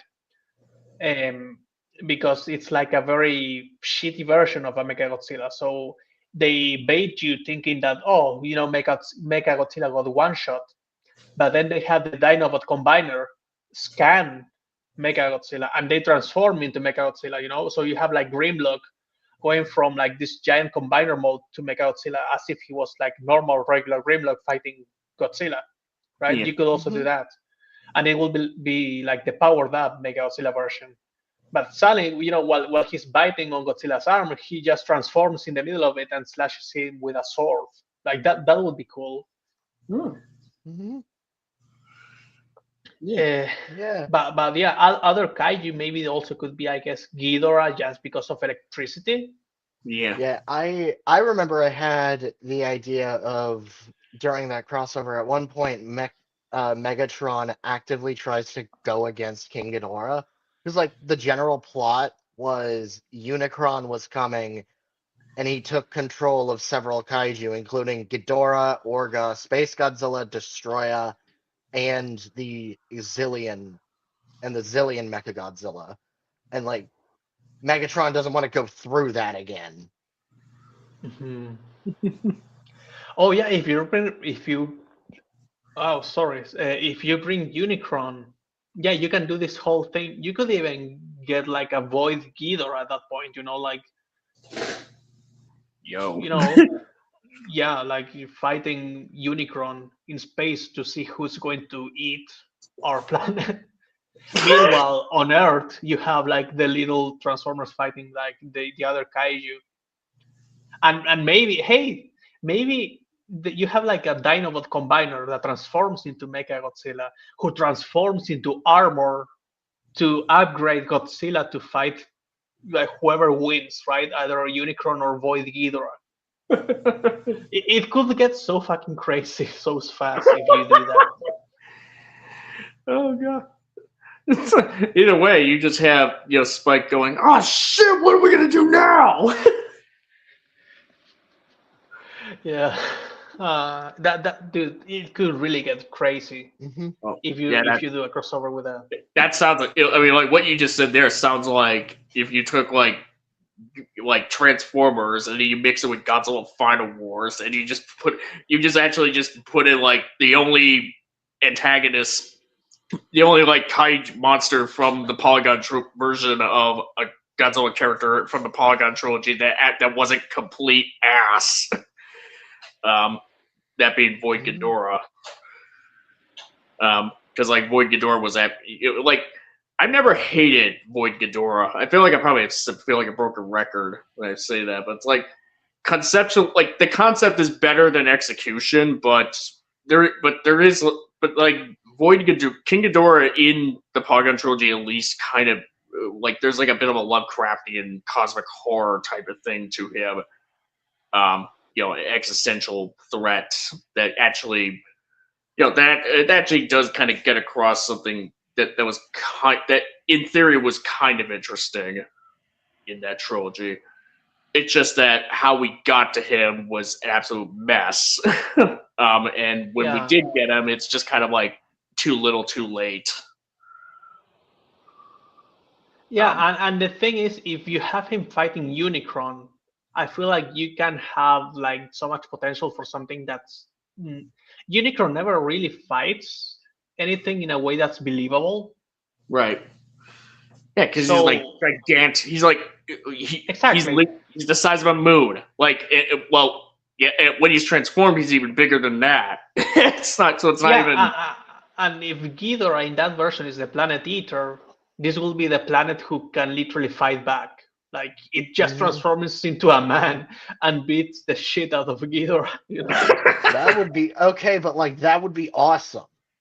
I know, dude. Like they should really hire like normal people like us to make this shit up. We need to power Godzilla up with Optimus Prime with the Matrix of Leadership and just in the power of Primus to shoot Void Ghidorah and Unicron into the nearest sun and just blow them up that way. No, remember, one of them has to kill the other because we need to get like a definitive fight between those two, and whoever wins is the threat that we have to destroy with powered up Mecha Godzilla, armor Godzilla. Basically. This is like liquid cocaine. And blast them into the nearest sun. Not even a black hole because they could probably fuck that up because they probably could survive that. But a sun, if they just blow up and then burn up like that, then boom. Let's just go crazy with this. Yeah, just like treat it like Godzilla versus Power Rangers, where you're being 100% serious about it, but it's also just some of the most batshit stuff. In the middle of Captain Gordon, isn't there? Yeah, no, dude. Captain Gordon is the only character that should be in every single continuity. Every Silent Hill should have a Captain Gordon somewhere. The Teletubbies should have a Captain Gordon. Oh no! There's two things you don't know about this world, Lala. One is the sun. The other is and the other one is me. What is it will be him. It will be him actually. Like Godzilla wouldn't be there. It will be the sun. What is actually, the sun? And the other is me. Actually, he probably gave birth to the sun. That's why it's a baby. He's just God in that continuity. He's God.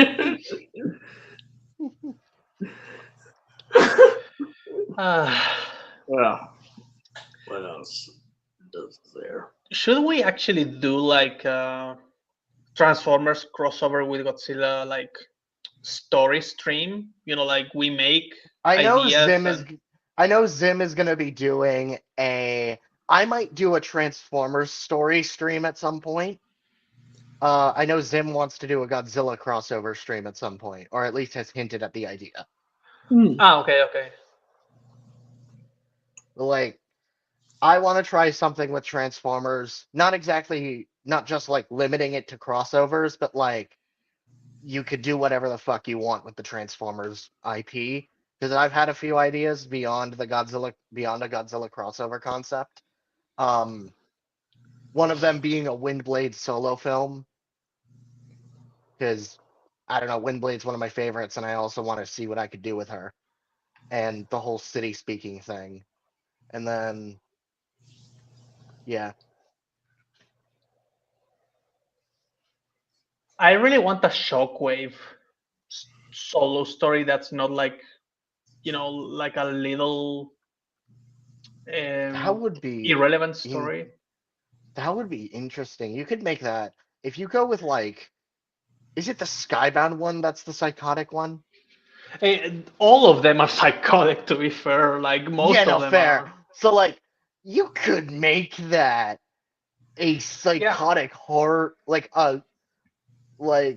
a psychoanal, like a horror film. It would be If you like the house that Jack built, but with Yeah, shockwave. or like, yeah, the house that Jack built mixed with the island of Dr. Moreau, I think. About a yeah, transformer named Shockwave. Yeah, but like with Shockwave, it really, because like Shockwave is fucking terrifying depending on how you want to handle him. Yeah. Oh my god. Okay, no, yeah. that sounds Well, awesome. in Skybound, him and the whales.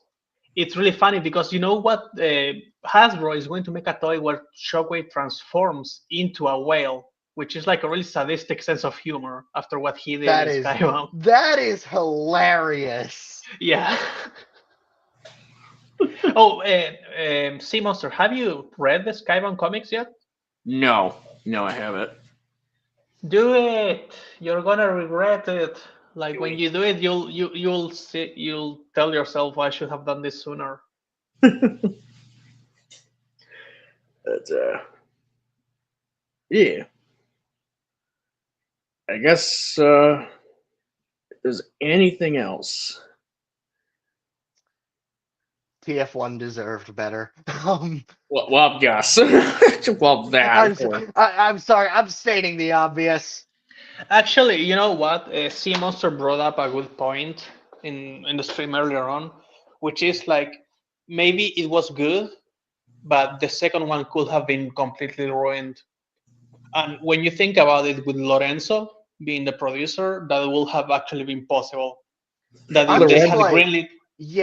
no. Well, no, Michael Bay was the producer. I No, no, think. no. Lorenzo was he's always there in those movies, Transformers. Yeah, no, like And Lorenzo was very heavily involved. I just need to make that clear because it's credited as Michael Bay, and I think he played a very heavy hand in making TF1 as good as it is. Granted, he didn't direct that. Who directed TF1? Josh Cooley, the guy who made Toy Story 4. That makes sense. The weakest Well, of the but Toy Story films, though, from what I remember, it wasn't bad. I well, mean, the fact that you have to make a fourth one when it literally has no place, like there Yeah, shouldn't be no, a fourth one. that's the big problem with Toy Story 4. It's like it's unnecessary. It's not a Yeah, bad film in its own right. It's like it's okay. I have yeah, But to. exactly. Like it's already a great achievement that it's like decent, because like The Incredibles 2 was like very mediocre. I loved think The it was. Incredibles too. I Like think it was really bad. Like I I was am there in the fully cinema. willing to I'm fully willing to defend Incredibles 2. Like I I, thought that film was good. I was in the Really cinema, freaking and good. as soon as the villain, secret quote unquote villain, was introduced, I was like, they're the bad guy. I was like, immediately, the dude, like, maybe I'm expecting too much, and I have to still remember that it's a kids movie. Like That that was that the might have first been it. Incredibles. So it was the Yeah, first but Incredibles, and it's great. yeah, but and then the second one was like so Yeah, disappointing. when you pretty much have when you have to like follow up on Syndrome, it's just like that. It's like a tough. Yeah, no, like that's part of it's a why tough act to follow. But, that's part yeah. of why I'm not upset at Incredibles 2's villain. Because like Yeah. I mean, good no, luck but beating Syndrome. yeah, but that's the thing. You had like what more than 10 years, and you still couldn't come up with something better than Syndrome. Like if it had been released like 5 years later, okay, like more than 10. Well, you don't need. Well, here's the Really? thing. Not even necessarily better than Syndrome. Like at least something close enough. And yeah, for what I remember, the villain in Incredibles 2 wasn't even close. It's Not even close. Yeah, not no. even half as Eh, good. but yeah. So basically, my point is, had we gotten a second movie like Transformers 2, let's call it, like I don't know, it could have actually been, if it had been bad, because of Lorenzo like saying so. Lorenzo strikes me as the type of blood sucking like worm that will say, "Hey, that movie wouldn't work." Suddenly, let's say we live in a universe where Transformers One does work.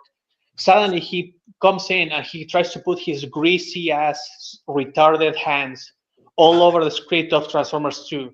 I completely see someone like him doing that, saying, "Hey, no, we shouldn't do that. We shouldn't do that." And then as soon as it makes money, hey, okay, let's see what I'm going to do with the sequel. And he tries to like ruin everything. Mhm. He's literally that type of piece of shit in my Yeah, head. there's I there's see Yeah, it no, I as get a that. possibility. That's part of why like I don't really want TF1 to get a sequel. I was just hoping like, hey, no, let this film be successful, please. I don't care if What it I gets a sequel. think it Let it could be have done successful. well is maybe get a really good TV show, because I really do think that had they made a TV show, it wouldn't have the fame and profile Mhm. enough for some blood sucking like succubus. Like no. What are these worms that suck blood? Leech. Leeches. For a Leeches. leech like him to actually want to be involved with it, he probably just wants to make like movies and take credit for them and shit like that. I don't think that if you had made like a continuation for the story in, like, for example, TV show format, he will have Mhm. been involved in it, because he's not really involved in any of the Transformers TV shows. Yeah, I mean, like, don't take his word seriously when he tries to tell you that Rise of the Beasts and the Bayverse have the same Unicron when they're honest. Actually, don't take him seriously on anything. The guy is a joke. Like his existence is a joke. Yeah, well, I mean, here's the thing. Don't even, not even just that, but also don't take him seriously when he says like people are just taking the Romeo and Juliet law scene too seriously. I thought it was funny. I'm just like, bitch, what are you talking about? What do you think? Well, okay, comedy is subjective. I understand that, but you really don't see the problem. You really don't see why so. Okay, or here's the thing. He is saying here's the thing. He did like the way he worded it. It's like he understood what the problem is, but he still wants to defend it because he's like a cowardly little puss. Mhm. He's not even a coward. I think that he's too dumb to understand why people don't like it. And even if he knows why they don't, he still thinks that he's right, because it's Exactly. easier to live in delusion But I don't for know, someone guys. that's so It's supposed to retarded. be funny. Like, Mhm.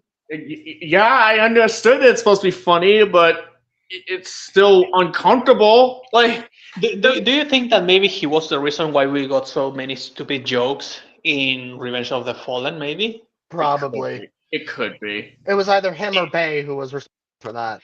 Yeah, but the thing is, in Transformers 1 and 3, you don't have that suddenly for some reason in 2.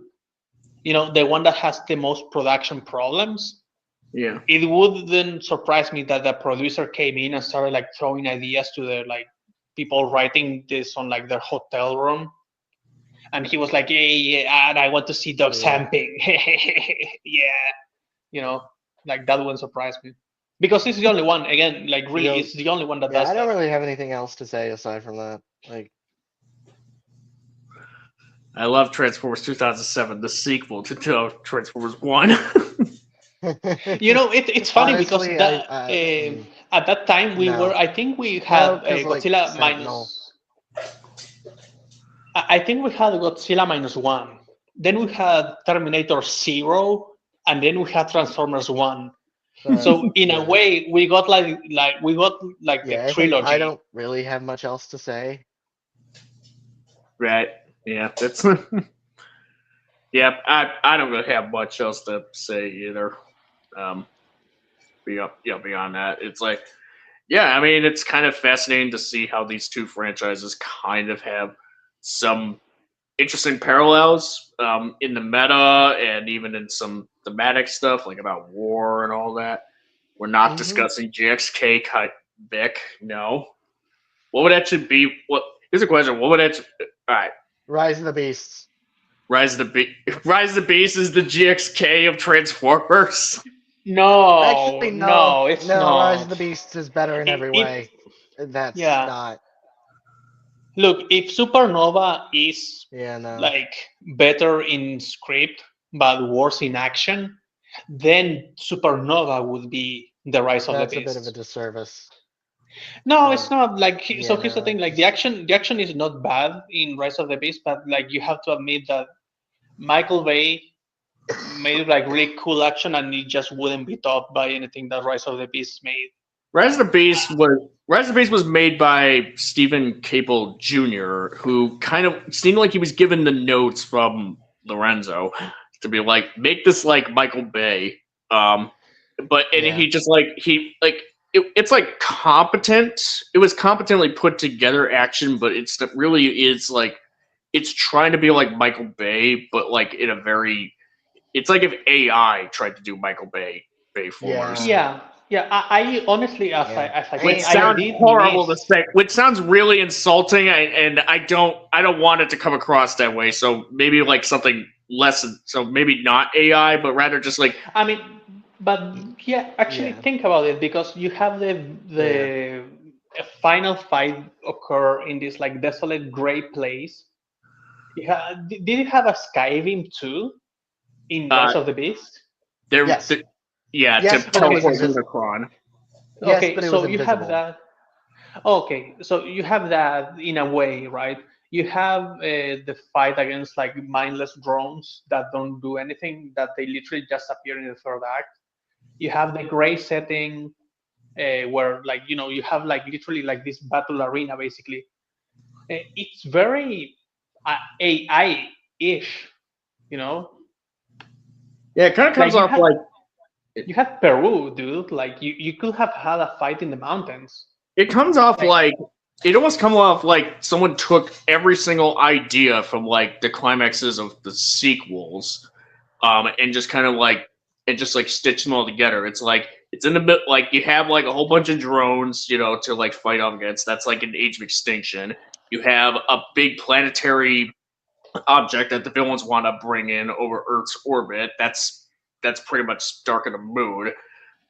You have like a whole setting that's kind of where there's like some greenery, but for the most part it's gray, and there's like a like a Cybertronian platform that they're fighting on. That's kind of like the last night, if you want to recall that. The Hmm. second movie is how do I put it? Like the second movie, kind of like the you platform kind of have itself kind of and looks like you also have all of these clone drones, right? That are basically like the drones from Age of Extinction, who all look the same with Hmm. different colors. the action in Well, GXK was better than Rise of the Beast. I honestly think that that's true. I think Rise of the Beast has good fights, but no fights that are like great. And at least like the zero gravity fight, even though some people don't like it, I liked it. Yeah, I mean, like GXK at least kind of tried to have like some variation with during the climax. Like you have like you got like the zero gravity, and then it just gets taken to Rio. Now, granted, the stuff that happens during the climax like there's there's a lot wrong going on in there, Yeah, but yeah. It's a clear show that sometimes a better script doesn't make uh, a movie that's much better. Of course, it's better than the last two Transformers movies. I don't even count Bumblebee as one of those because it feels so different. Um, but yeah, no, nothing that Rise of the Beast did feels better than Dark of the Moon, which was to me, as I told C earlier, the peak of Transformers movies. I think that is the second best Transformers movie after one, clearly. And yeah, I it's put just yeah. I mean, I still kind of again, I'd still argue that Bumblebee is like the second best of the movies because it does. I would say has like a stronger script than all the Bayverse films. yeah, no, that is true. I did concede also that it was unfair because Dark of the Moon is also on top of the all of the good things of 2007 and 2009. Even if you don't like Revenge of the Fallen, it did have some good things. Oh yeah, And oh yeah. uh, Revenge of the Fallen just still has badass action and the effects and what have you. yeah, and so Dark of the Moon is building on top of all of that, so it's not so fair of a comparison between that one and Bumblebee. Yeah, Dark and It's Moon was never, building. Dark and Moon was building off of Revenge of the Fallen, but it also had like but it also had better writing as well. yeah, At least a stronger, a better script that time around. Like it wasn't as rushed. Um, like it still has issues, and I definitely, that's definitely something I could go into, but not right now. yeah. And as a Transformers fan, I always focus on the wasted potential instead of appreciating what the movie did right. Because would the movie be better had Michael Bay had like the bare minimum responsibility in his mind that hey, maybe I should check what Shockwave does in the stories and actually use that. Hey, maybe I should check what Soundwave does, like what his personality is, and actually use all of these characters. But that's also a problem with Revenge of the Fallen. You know, had that movie been better, and Dark of the Moon will have been able to build up of that, right? A hypothetical better Revenge of the Fallen could be great. Yeah. So yeah, Yeah, I think the biggest problem with Darker Moon that's arguably a bigger issue than like some parts of the plot here and there is kind of because it does have mainly to do with the fact that it's supposed to be like the third film, a conclude like a sort of like a culmination, if you will, of not just the Transformers, but also like the coming to a head of like Sam's like love life essentially, which is kind of awkward when the love interest he had in the first two movies is nowhere to be seen and it's just kind of been replaced in the third film. That's kind of like the biggest sort of thing, the hardest part of it to sort of square away. Because you have like introduce a completely new character and you have to like fast track the fact that is like she's the love that Carly is the love of his life when you had Michaela who was willing to like put her whole life, who kind of was like character assassinated off screen in that movie, if I'm being honest. But anyways, I'm going off. I'm going. I'm going. Yeah, no, I'm just like, yeah. But yeah, Godzilla and Transformers. There's more similarities than meets the eye. That's what I can say. Yeah, no. I think. Shall we wrap this up? Yeah, we can pretty much wrap this up. Thank you all for coming on to Sea Monster Live episode 61. Godzilla and Transformers. Oh my! Any shilling you guys want to do? Well, I'll go first. You can find me here on YouTube at Minecraft World 1954. That's my @ or just Minecraft World. I have a live stream scheduled for the 14th of February where we will be talking about Markiplier's Iron Lung movie. Please be sure to check if you guys can watch that because I really want to have people there to talk about it because I'm very excited for this movie. And I I'm wish I looking forward. could. That movie's not here in Europe for some reason. It hasn't come It's out. in the UK, it's in the UK It's and Ireland. Brexit. They did the Brexit, so I guess that's why maybe. Yeah, sadly, but yeah, hopefully it gets more international releases. Um, and I'm hoping for like translations and things like that. But overall, I'm very much looking forward to it. I'm probably gonna have some fan art for it soon. But yeah, and you can also find me on Instagram and Kara where I post artworks, and on Blue Sky where I post other stuff. And uh, I am semi-active on Kara and Blue Sky, but I'm very, very active on Instagram. So yeah, Hmm. and yeah, I'm looking forward to the Iron Lung movie. Oh yeah, and since Vic brought it up, I am working on Zimzilla's Flash Fiction. I I have finished mine. I just need to make.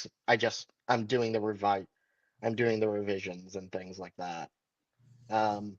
Nice. So yeah. Lao.